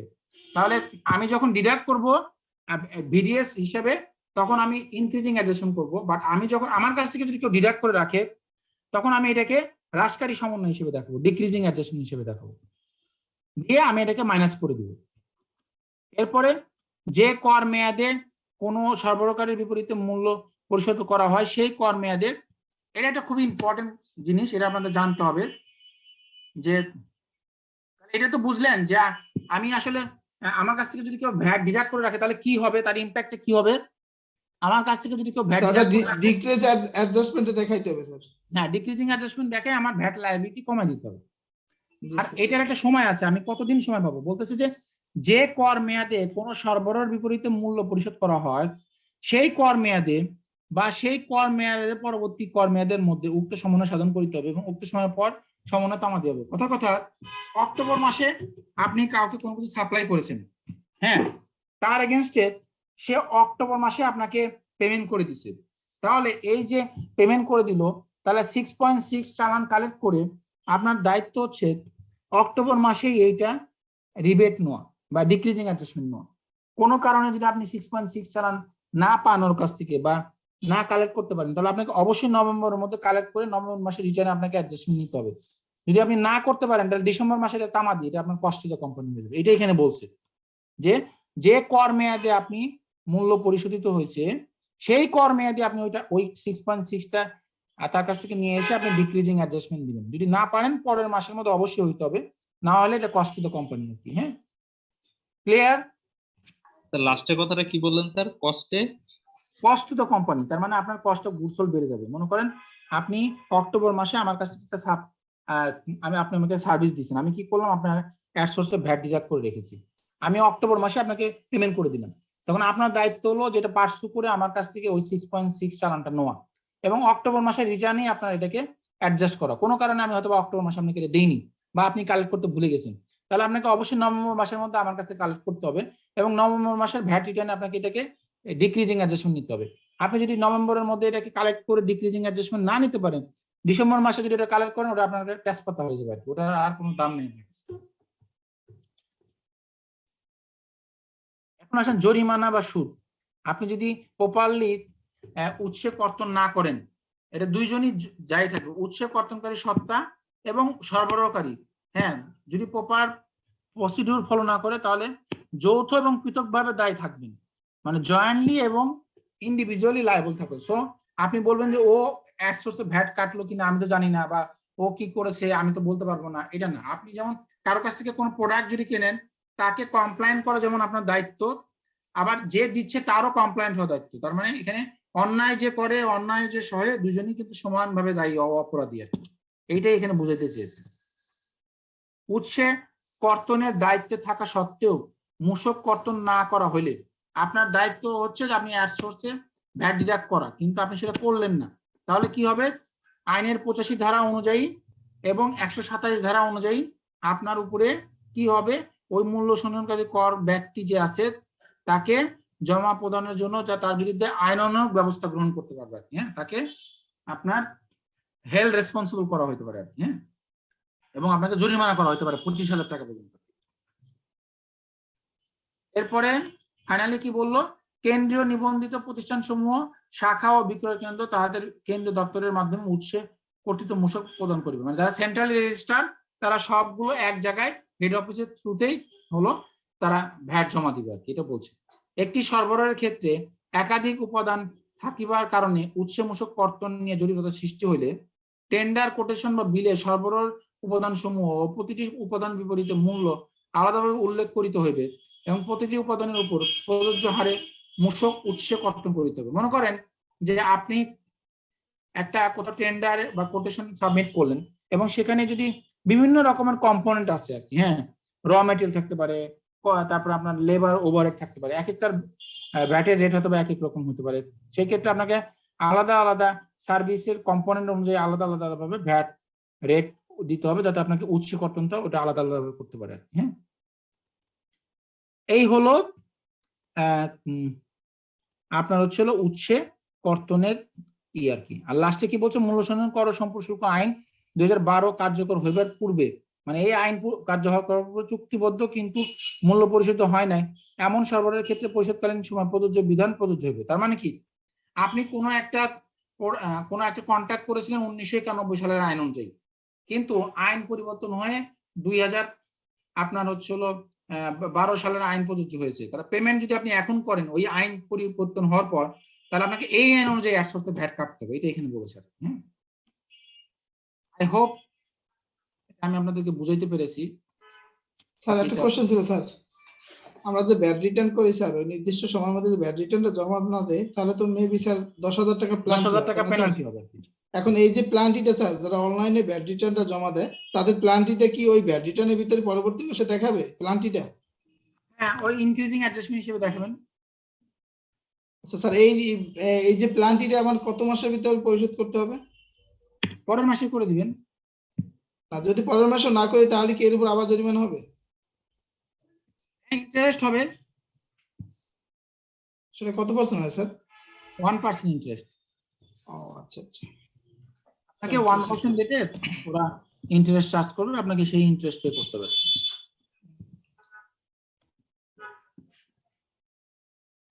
আর কারো কোনো কোশ্চেন আছে? আপনারা নীরব কেন বলুন তো? স্যার এটা কি নীরব হয়ে গেছেন যে আমাকে দেখে আপনারা ভয় পাচ্ছেন? না স্যার, স্যার না, স্যার। এবার স্যার ব্যাট থেকে স্যার এবার কত নাম্বার আসছে স্যার? 40 bat exam. হ্যাঁ স্যার 19 40 40 ও আচ্ছা আচ্ছা আচ্ছা, ঠিক আছে। 40 থাকবে, 40।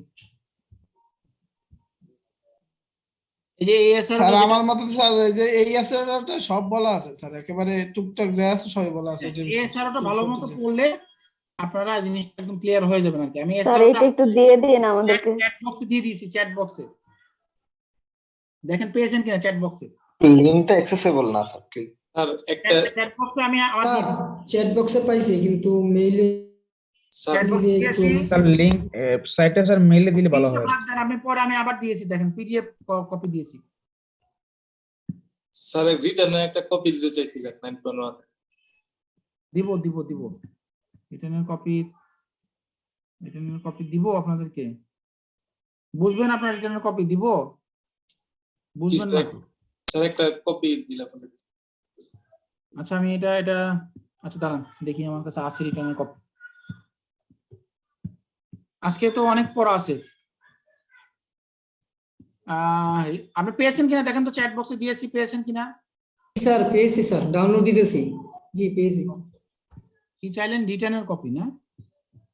আচ্ছা ক্লাস শেষ হোক তারপরে দেই। এখন একটা ফ্লো আছে তো, ফ্লোতে আমরা একটু পড়ে যাই আর কি। জি স্যার ক্লাস শেষ হোক। জি তারপর আমরা দিচ্ছি আর কি। এখন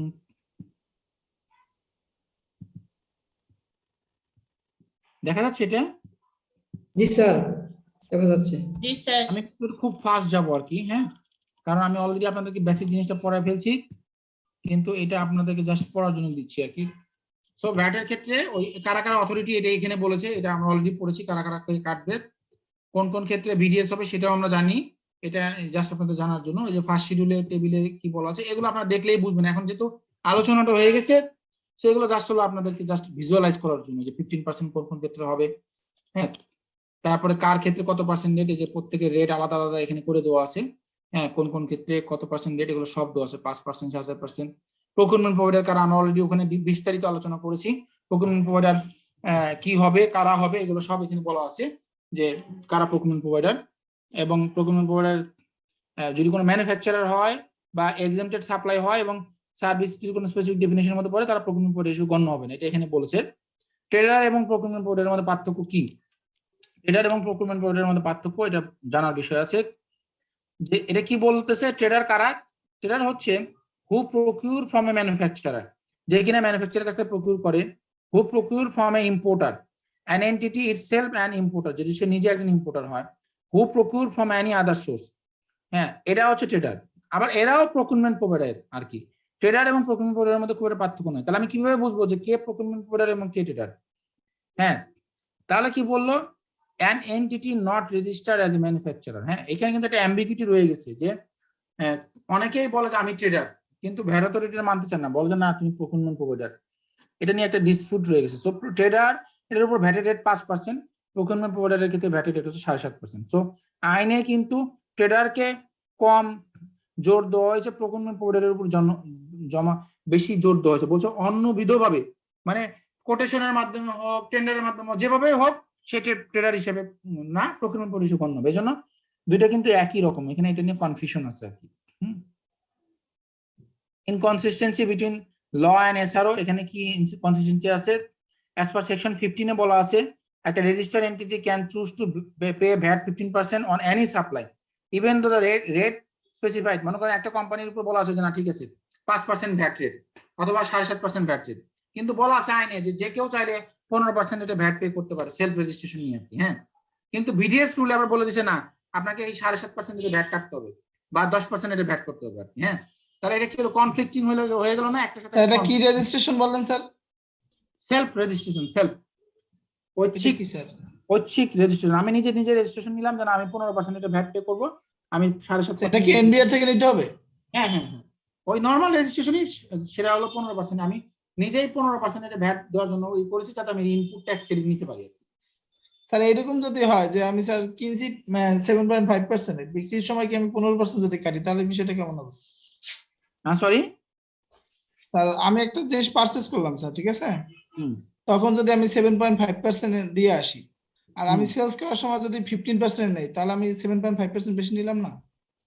না, এই জন্যই তো মনে করেন যে আপনি 15% দিতে, মনে করেন একজন internet service provider, internet service provider উপর ভ্যাট হচ্ছিল 5%। আমরা নেটওয়ার্ক বলো যে না আমি ভাই 15% দিতে ভ্যাট পে করবো, আমি 5% এটা দিব না, কারণ আমি আমার ইনপুট আছে, আমি ইনপুট ট্যাক্স ক্রেডিট নিব। তাহলে সে কি করলো? 15% ভ্যাট সব ক্রেডিট নেওয়া শুরু করলো। সো যদিও ইন্টারনেট সার্ভিসের উপর 5% ভ্যাট, এখন আপনি যদি এরকম কোম্পানি হন যে কিনা ভ্যাট রিবেট নিতে পারে, তাহলে আপনার জন্য কোনো কস্ট টু দ্য কোম্পানি নাই তো, কারণ আপনি সে 15% দিয়ে 7.5% দিয়ে বা 5% দিয়ে আপনার কিছু যায় আসে না, কারণ আপনি ওটা ইনপুট ট্যাক্স ক্রেডিট নিতে পারতেছেন। কিন্তু যারা ইনপুট ট্যাক্স ক্রেডিট নিতে পারে না, সে তখন আবার তার জন্য ঝামেলা, কারণ সে তো আমার কাছ থেকে নিলে তাকে 15% ভ্যাট সহ 115 টাকা দিতে হবে, তখন তার তো ওটা কস্ট অফ গুডস সোল্ড হয়ে যাচ্ছে। এই জন্য যারা 15% এটা ভ্যাট দিতে চায় বা যারা রিবেট নিতে চায় তারা চাইলে 15% এটা ভ্যাট দিতে পারে আর কি। এখানে আইনে একটা ফ্লেক্সিবিলিটি আছে। এখন আসেন ট্রেডারের ক্ষেত্রে কি বলতেছে, ধরেন a vat register entity procure goods either from a manufacturer, একটা ভ্যাট রেজিস্টার কোম্পানি সে গুডস পারচেজ করতে পারে কোনো একটা ম্যানুফ্যাকচারের কাছ থেকে অথবা ইম্পোর্টারের কাছ থেকে, অথবা সাপ্লাই করতে পারে same goods to the company name ABC limited. The entity is considered as a trader. এন্টিটিটাকে কনসিডার করব ট্রেডার হিসেবে as per 3rd schedule and hence supply the product with the VAT rate of 5%. And tedder কারা? যারা কিনা manufacture বা ইম্পোর্টারের কাছ থেকে নিচ্ছে, হ্যাঁ, এবং সেল করতেছে এবিসির কাছে। Trader collect goods at various rate from manufacturer or importer. Trader কি করে? গুডস কালেক্ট করে ভেরিয়াস রেটে, সেটা 5% হতে পারে, 15% হতে পারে, তার বিভিন্ন রেটে হতে পারে, ম্যানুফ্যাকচারের কাছ থেকে নেয় অথবা ইম্পোর্টারের কাছ থেকে নেয়, এবং সে সাপ্লাই করে অন্য কোম্পানির কাছে যেখানে ভ্যাটের রেট হচ্ছিল 5%।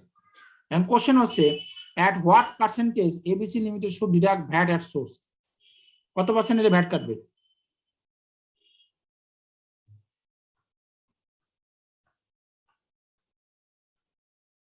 বলেন স্যার বুঝি না sir.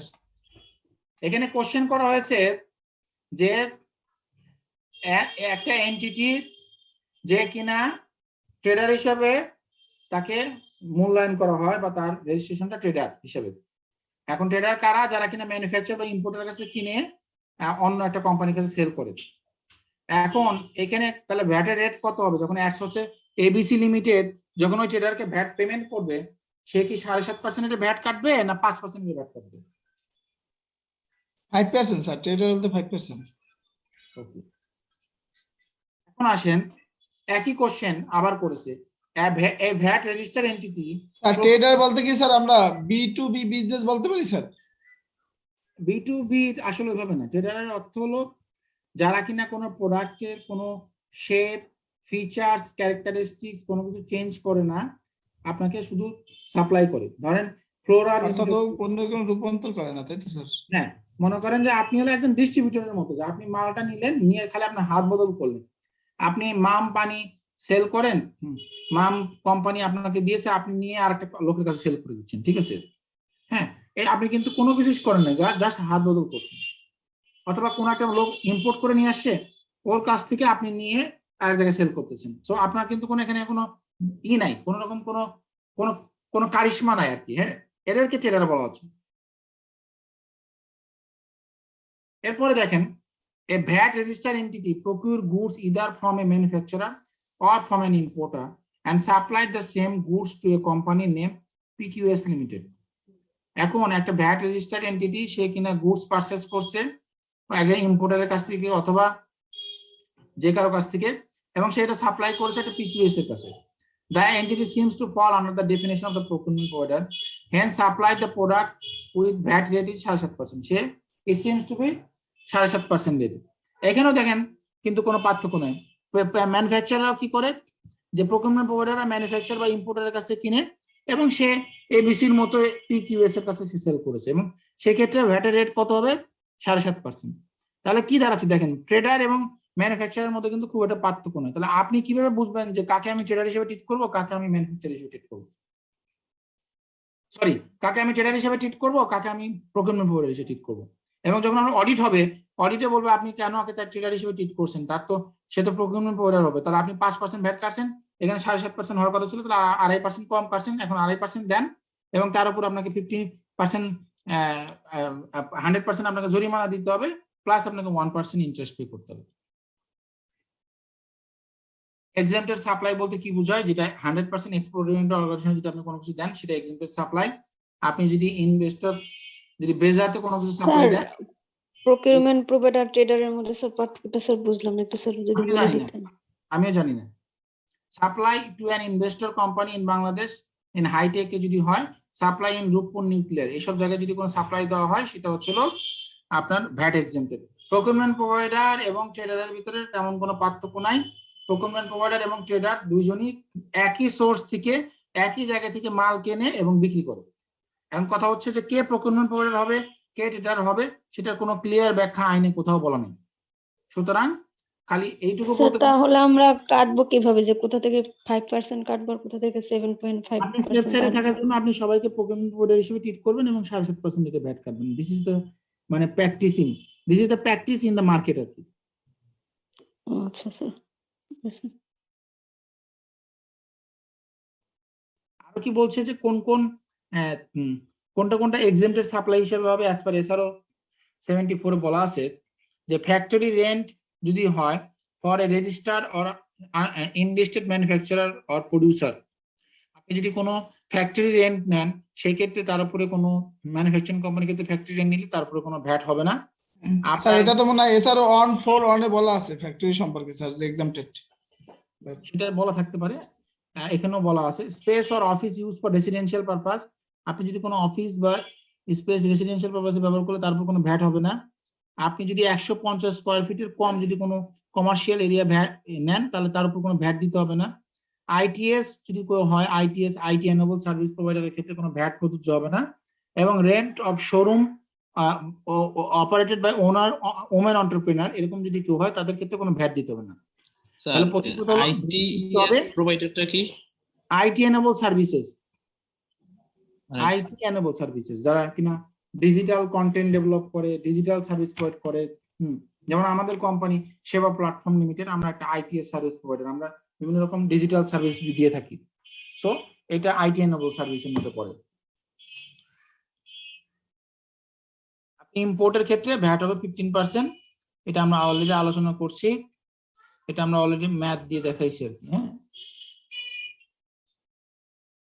Scenario 1, a VAT registered entity avail IT enabled services from outside the Bangladesh.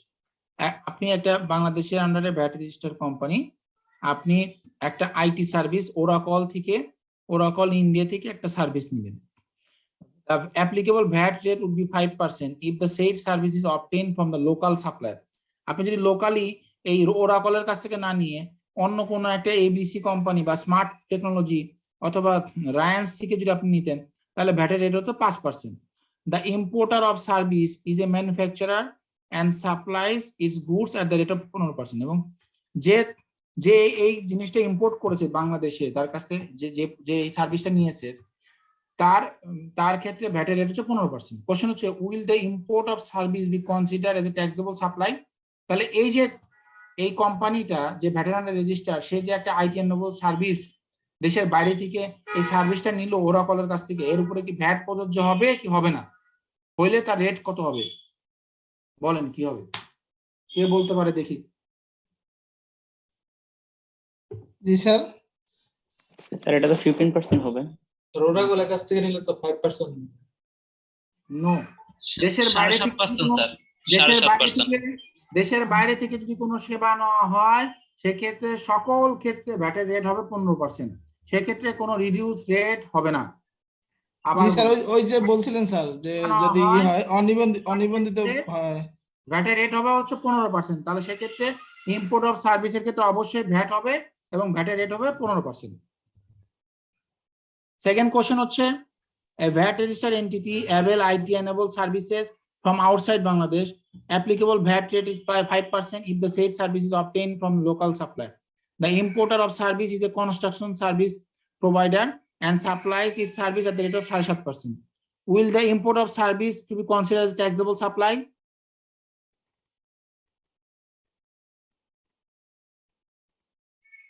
Sir clear না স্যার, সাথে আবার একটু বলতেন। হচ্ছে কি একটা ভ্যাট রেজিস্টার্ড এন্টিটি যে কিনা অ্যাভেল করে আইটি এনেবল সার্ভিস, ওই ওরাকলের এক্সাম্পলটা দিই, দেশের বাইরে থেকে ওরাকলের সার্ভিস নিল, হ্যাঁ, অ্যাপ্লিকেবল ভ্যাট রেট হতে ছিল 5% যদি সে এই সার্ভিসটা দেশের ভিতর থেকে নিল।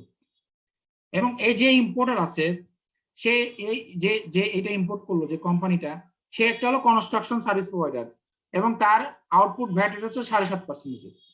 এখন কোশ্চেন করেছে এই যে সে ইম্পোর্ট করলো, এই ইম্পোর্টের উপরে ভ্যাট হবে কিনা এবং সেই ভ্যাটের ক্ষেত্রে তাহলে রেট কত হবে? তার আউটপুট ভ্যাট 7.5% দেবে। স্যার 15% হওয়ার কথা না স্যার? হ্যাঁ, যদিও তার আউটপুট ভ্যাট 7.5%, কিন্তু তার এটা কিন্তু সে ইম্পোর্ট করেছে যেহেতু, তাহলে সেক্ষেত্রে 15% রেট হবে এবং এই রেটের উপরে সে কোনো রিবেট নিতে পারবে না, কারণ সে ভ্যাট দেয় 7.5% ট্রাঙ্কেটেড রেটে ভ্যাট দেয়। সো আজকে পড়ার মতো আর অনেক কিছু ছিল, কিন্তু এই মুহূর্তে আর পড়তে গেলে থাক স্যার, অনেক হয়েছে স্যার। স্যার এই স্লাইডটা শেয়ার করে দিন স্যার। এই জিনিসটা আপনাদেরকে একটু দেখাই।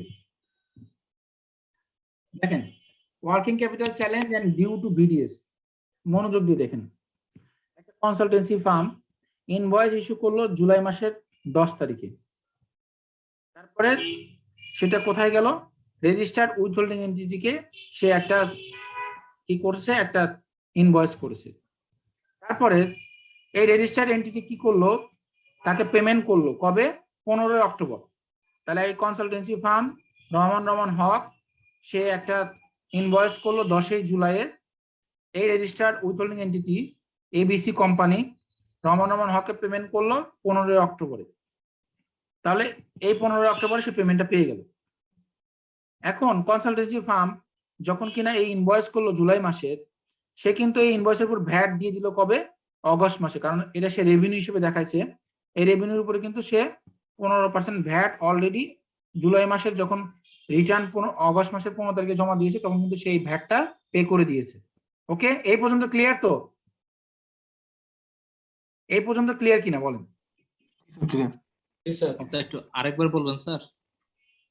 রহমান হক একটা কনসালটেন্সি ফার্ম যে একটা ইনভয়েস করেছে এবিসি কোম্পানিকে, যে কিনা একটা উইথহোল্ডিং এন্টিটি। সে কি করলো?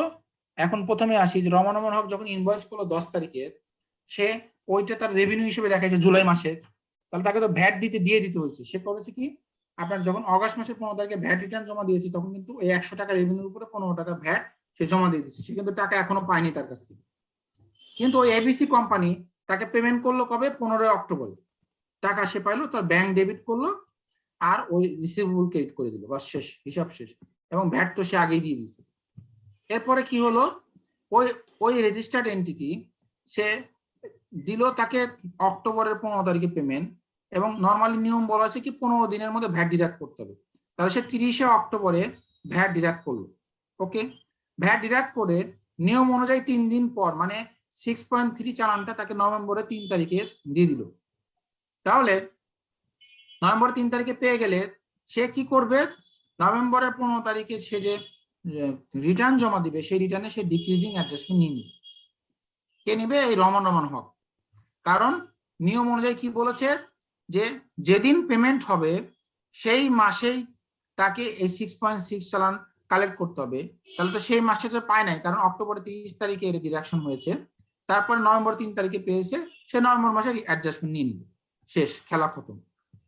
এরপরে যদি এটা সিনারি এরকম হয় যে সে কোনো কারণে এই ভ্যাটটা অক্টোবরের 30 তারিখে না জমা দিয়ে 30 তারিখে নভেম্বরের 30 তারিখে জমা দিল, এবং সে 6.6 চালানটা কি করলো 3 ডিসেম্বর দিল, তাহলে ঘটনা কি হয়েছে?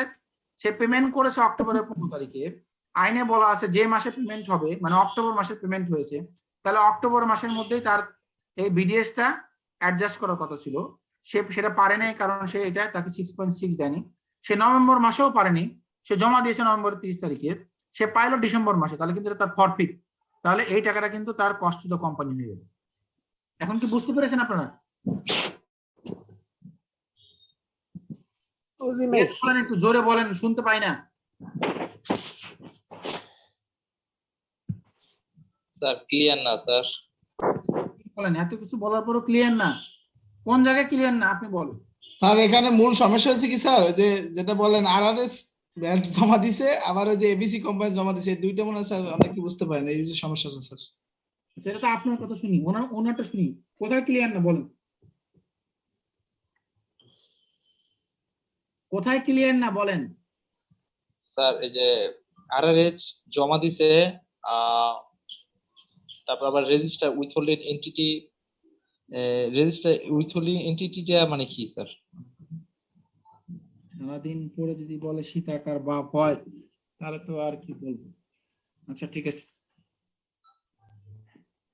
রেজিস্টার উইথহোল্ডিং এন্টিটি হচ্ছে আপনি যে একটা অডিট এন্ড অ্যাকাউন্টিং ফার্ম, আপনি যখন জমা দিবেন বা আপনি যখন কাউকে ইনভয়েস করবেন, তখন তো সে অ্যাডসোর্সে ভ্যাট কাটবে, এই হচ্ছে রেজিস্টার উইথহোল্ডিং এন্টিটি।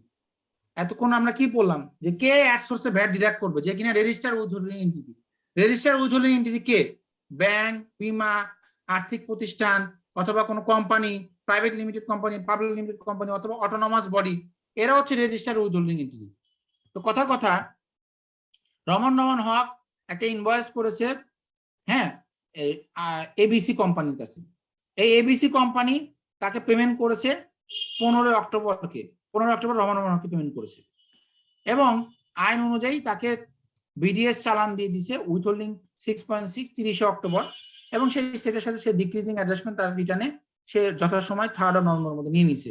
আইনে কি বলেছিল যে বিডিএস যদি কেউ করে, তাহলে যে মাসে বিডিএস করবে তার 3 দিনের মধ্যে তাকে চালান দিতে হবে, এবং 3 দিনের মধ্যেই সে দিয়েছে। দেখেন 30 অক্টোবর বিডিএস করেছে, 3 নভেম্বরে পেয়েছে, এবং এটা অ্যাডজাস্টমেন্টের ক্ষেত্রে বলা আছে যে মাসে পেমেন্ট হয়েছে, মানে অক্টোবর মাসে পেমেন্ট হয়েছে 15 অক্টোবর, ওই মাসে রিটার্নে এটা অ্যাডজাস্ট করতে হবে, অথবা তার পরের মাসে। দেখেন ওই মাসে রিটার্ন 15 অক্টোবর যখন রিটার্ন জমা দেওয়া হয় নভেম্বর, সেটা কিন্তু অক্টোবরের রিটার্ন, সে অক্টোবর রিটার্নে অ্যাডজাস্টমেন্ট নিয়ে নিয়েছে।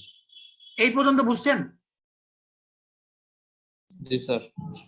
পরের পার্টটাতে আসি। পরের পার্টে কি বললো যে না, এই withholding entity somehow cash flow problem, অথবা যে কোনো কারণে, উদাসীনতার কারণে হোক বা যে কোনো কারণে হোক, যদিও তাকে বা ভুলে গেছে 15 অক্টোবর পেমেন্ট করেছে, কিন্তু সে ভ্যাট ডিপোজিটটা করেনি, 30 নভেম্বরের মধ্যে সে ভ্যাট ডিপোজিট করেনি, সে ভ্যাটটা সে 30 অক্টোবরের মধ্যে ভ্যাট ডিপোজিট করার কথা ছিল, সে ভ্যাট ডিপোজিট করে নাই, সে এটা করেছে 30 নভেম্বরে এসে। তাহলে 30 নভেম্বরে যদি ভ্যাট ডিপোজিট সে করে, তার 3 দিনের মাথায় সে তাকে চালানটা দিয়েছে, যেহেতু এটা ডিসেম্বর মাস হয়ে গেছে, তার মানে সে আর এই ভ্যাটটা যে ডিডাকশন করে তাকে 6.6 চালান দিল, এটা দিয়ে রমন হক এই ডিক্রিজিং অ্যাডজাস্টমেন্ট নিতে পারবে না, কারণ ডিক্রিজিং অ্যাডজাস্টমেন্টের নিয়ম হচ্ছে যে মাসে ভ্যাটটা কাটবে বা আপনার যে মাসে পেমেন্ট হবে ওই মাসেই নিতে হবে, অথবা তার পরের মাসে। তাহলে আমি পেমেন্ট পাইলাম 15 অক্টোবর, তাহলে 15 অক্টোবর মানে হলো অক্টোবর মাসে রিটার্ন আমার নেওয়ার কথা ছিল অ্যাডজাস্টমেন্ট, নাহলে আমি নভেম্বর মাসে নিতাম, কিন্তু নভেম্বর মাসের মধ্যে আমি পেমেন্টটা পাইনি, আমি চালানটা পেয়েছি ডিসেম্বর মাসে, এটা আমার প্রফিট হয়ে গেছে। এটাই এখানে বুঝাইছি। এখন বুঝছেন কিনা বলেন? জি স্যার। এরপরে যদি আরো কিছু থাকে আমরা নেক্সট ক্লাসে আলোচনা করে নেব। এখানে আরো কিছু ম্যাথ আছে ভালো ভালো, আপনারা একটু দেখেন, এখানে দুইটা ভালো ভালো ম্যাথ আছে আর কি। হ্যাঁ স্যার পুরো স্লাইডটা একটু দিয়ে দিয়েন। হ্যাঁ দিয়ে দিচ্ছি, দিয়ে দিচ্ছি। ধরেন এখানে একটা ইম্পর্টেন্ট একটা ম্যাথ আছে, আমি একটু বলে যাই। ধরেন for the year and 30th June and 2021 ABC Limited has the following non-compliances. Non-deduction of VDS, আপনি ভ্যাট ডিডাকশন করেন নাই 7.5% রেটে পারচেজ অফ ম্যাটেরিয়ালের উপরে 1 2 3 4 5 6 7 8 9 10 175 কোটি টাকা আছে, এবং আপনার হলো এখানে 75 কোটি টাকা আছে 30শে জুনে, তাহলে 7.5% হিসেবে ভ্যাট ডিডাক্ট করেন নাই 175 কোটি টাকা 2020 সালে এবং 75 কোটি টাকা হচ্ছে 2021 সালে, এবং আপনি আউটপুট ভ্যাট জমা দেন নাই আরো এরকম আছে 10 লাখ টাকা। জুলাই মাসে গিয়ে এই ফলোইং নন কমপ্লায়েন্স ধরা পড়লো কি, এই যে 7.5% আপনি যে পারচেজ অফ র ম্যাটেরিয়াল আছে এর উপরে ভ্যাট নন ডিডাকশন করেছেন, এটা হচ্ছে 75 লাখ টাকা, এবং আপনার আউটপুট ভ্যাটে আপনার আরো আছে 10 লাখ টাকা। আপনাকে এখন ইন্টারেস্ট এবং ভ্যাট কত হবে এটাকে বের করতে হবে। কবে? 1 জানুয়ারিতে। তাহলে কতদিন পরে করতেছেন? 1 জানুয়ারিতে। কোন মাসের ঘটনা? 30শে জুনের ঘটনা, তাহলে 6 মাস পরে। দেখি কিভাবে হবে। এটা হলো জুন 2020 2021। তাহলে এই দেখেন 175 কোটি আর এখানে শুধু 75 কোটি, যে এখানে বলা ছিল এই যে 175 কোটি আর এই যে 75 কোটি non deduction of BDS on purchase of material. এর উপরে ভ্যাট রেট 7.5%, তাহলে এখানে 1 2 3 4 5 6 7 8 9 13 কোটি 12 লক্ষ টাকা ভ্যাট, আর এখানে এর উপরে 7.5% করলে 5 কোটি 62 লক্ষ 50 হাজার টাকা ভ্যাট। কয় মাস? যেহেতু জানুয়ারি 2022 এ ক্যালকুলেশন করতেছি আমরা, তার মানে যেটা 2020 সালের ঘটনা, তাহলে 2020 সালের থেকে এখানে 18 মাস হয়েছে, কারণ 2020 সালের 12 মাস আর 21 সালের 6 মাস, এই 18 মাস। আর 2021 সালেরটা এখানে হচ্ছে 5 মাস, কারণ কি জুলাই মাসের ঘটনা এসে ধরা পড়েছে, তাহলে জুলাই মাসে পড়লে August September October November December, এই যে 5 মাস। In the month of July সেটা ধরলো, তাহলে এই 5 মাস।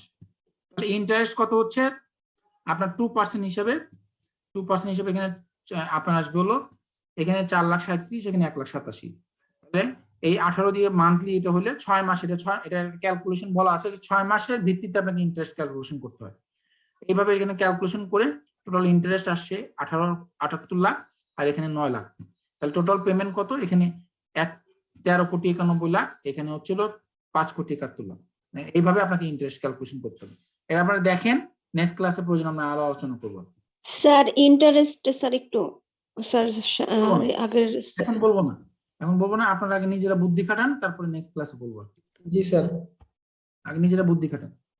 তারপরে এখানে আরেকটা হচ্ছে ক্যালকুলেশন আউটপুট ভ্যাট। আমার ছিল ওই যে এখানে বলা ছিল আউটপুট ভ্যাট, এখানে এই যে নন ডিপোজিশন অফ আউটপুট ভ্যাট, আমি 10 লাখ টাকা ভ্যাট আমি ডিপোজিট করিনি, এক্ষেত্রেও এখানে 18 মাস এই বছর আর এখানে 5 মাস। হ্যাঁ, তাহলে এইখানে কি হয়েছে 1 জুলাই 2021 থেকে ইন্টারেস্ট রেট হচ্ছে 1%, তার আগে ছিল 2%।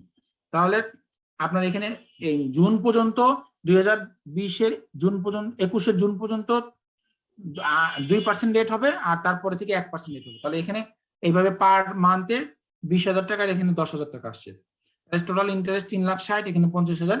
তাহলে এখানে এই ভ্যাট স্যার 2% 1% কেন স্যার, ডিফারেন্স কেন স্যার? আগের আইনে 2020 সাল পর্যন্ত ছিল যে আপনার যতটুকু পেয়েবল ছিল তার উপরে 2% ভ্যাট ইন্টারেস্ট পে করতে হবে আর কি। এখন এটা চেঞ্জ করে 1 জুলাই থেকে অ্যামেন্ডমেন্ট করছে না, এখন 1% দিতে হবে। তাহলে আপনার যেহেতু পেমেন্টটা এসে ধরা পড়লো জানুয়ারিতে এসে, তার মানে আপনার ওই পিরিয়ড পর্যন্ত যে আইন প্রযোজ্য ছিল সেই আইন অনুযায়ী ইন্টারেস্ট হবে। এই জন্য 18 মাসের ভিতরে আগের 12 মাস হবে হলো ইন্টারেস্টের 2% এবং পরবর্তী 6 মাস হবে 1%। Thank you very much. আমি দিয়ে দিচ্ছি। স্যার এটাকে মেলে দিয়ে দিবেন? এখানে দিয়ে দিই স্যার, মেলে দিয়ে দিলে ভালো হয় একটু। স্যার আমি চ্যাট বক্সে দিয়ে দিচ্ছি মেল অ্যাড্রেসটা। তাড়াতাড়ি দিন। স্যার একটা কোশ্চেন ছিল। হ্যাঁ বলেন। আচ্ছা স্যার, আমরা তো ভ্যাট রিটার্নে যেগুলা কারেন্ট মান্থে আমরা যেগুলা কাটি, নেক্সট মান্থে ভ্যাট রিটার্নে 15 তারিখের ভিতরে ওটা অ্যাড সোর্সে আমরা ইনক্রিজিং অ্যামাউন্ট হিসেবে দেখাই। তো আপনি একটু আগে যেটা পড়িয়েছিলেন যে আমরা যে ডিক্রিজিং যে ইয়াটা 3 দিনের ভিতরে যে আমরা পেমেন্টের 3 দিনের ভিতরে যদি 6.6 ইস্যু করার পর এটা যদি জমা দেওয়া হয় তাহলে যে ইয়াটা নিতে পারবো, ডিক্রিজিং যে বেনিফিটটা আউট ইনপুট ট্যাক্স ক্রেডিট নিতে পারবো, তো তখন এটা কিরকম হবে স্যার ভ্যাট রিটার্নে? না না, আপনি জিনিসটাকে পুরো গুলিয়ে ফেলছেন। এই আপনি মেল অ্যাড্রেসটা দেন তো তাড়াতাড়ি ভাইয়া। আপনি জিনিসটাকে পুরোপুরি গুলিয়ে ফেলছেন। এটা তো দুই জিনিস। ইনক্রিজিং অ্যাডজাস্টমেন্ট এক জিনিস, ডিক্রিজিং অ্যাডজাস্টমেন্ট আরেক জিনিস। ইনক্রিজিং অ্যাডজাস্টমেন্ট হচ্ছে আমি যদি কারো কাছ থেকে কেটে রাখি তাহলে এটা হচ্ছে ইনক্রিজিং অ্যাডজাস্টমেন্ট, আমাকে ওটাকে জমা দিতে হবে গভর্নমেন্টকে। আর ডিক্রিজিং হচ্ছে আমার কাছ থেকে যদি কেউ কেটে রাখে তাহলে আমি সেটাকে অ্যাডজাস্ট করব, আমি কম পে করব, সেটা হচ্ছে ডিক্রিজিং অ্যাডজাস্টমেন্ট। ও আচ্ছা আচ্ছা আচ্ছা, ঠিক আছে স্যার, বুঝতে পারছি। জি স্যার, থ্যাংক ইউ। স্যার পাইছেন? পেয়েছি। যে স্লাইডটা আজকে দিব বা দিচ্ছি, আল্লাহর হস্তে আপনারা এটা একটু ই করেন।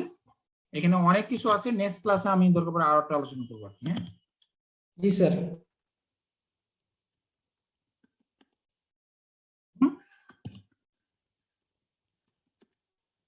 স্টুডেন্ট কোনো যাচ্ছে আর কি, এখন আর ক্লাসের প্রতি আর কোনো ই নেই আর কি, জানি না, এই যে আস্তে আস্তে এরকম হতে থাকে আর কি। আপনাদের যদি কোনো ই থাকে, ফিডব্যাক থাকে, আমাকে বলতে পারেন যে আমাকে কিভাবে পড়ানো উচিত আর কি।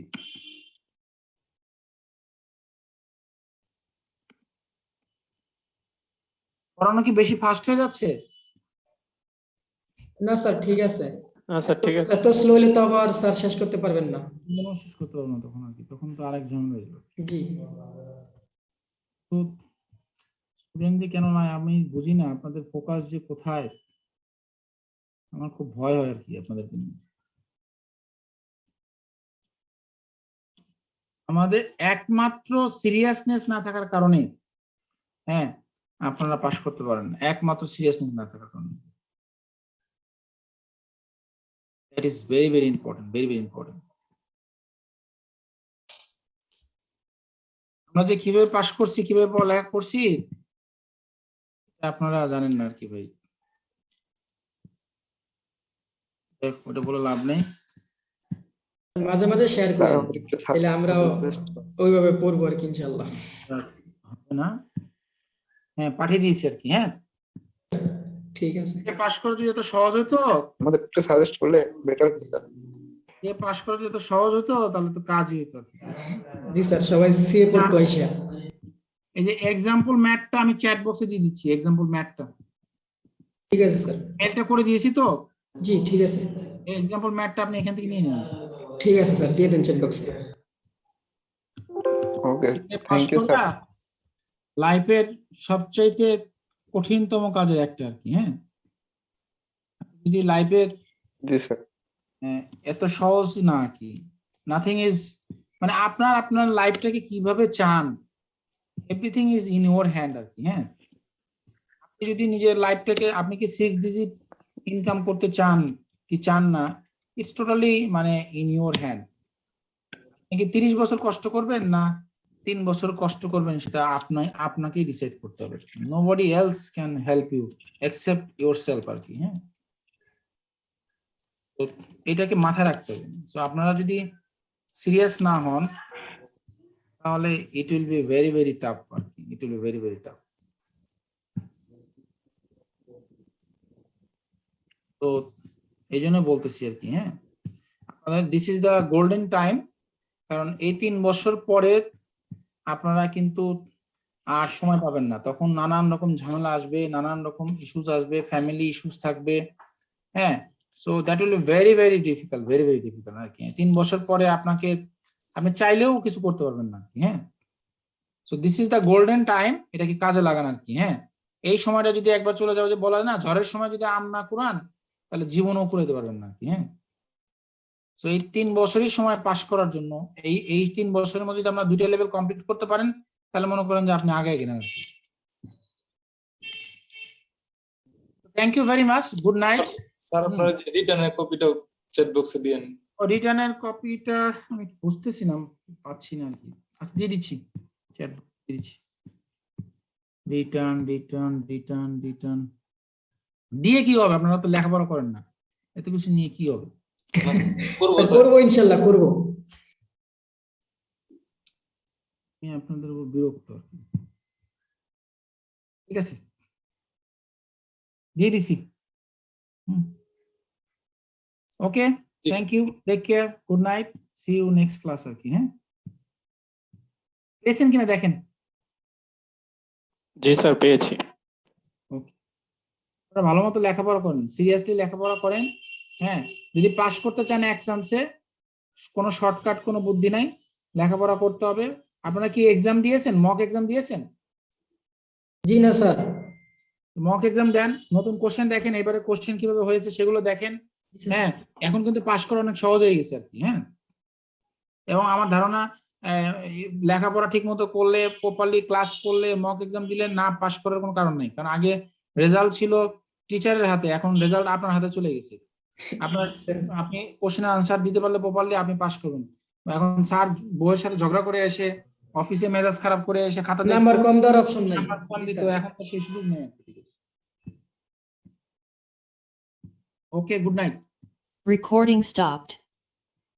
স্যার গুড নাইট, আসসালামু আলাইকুম।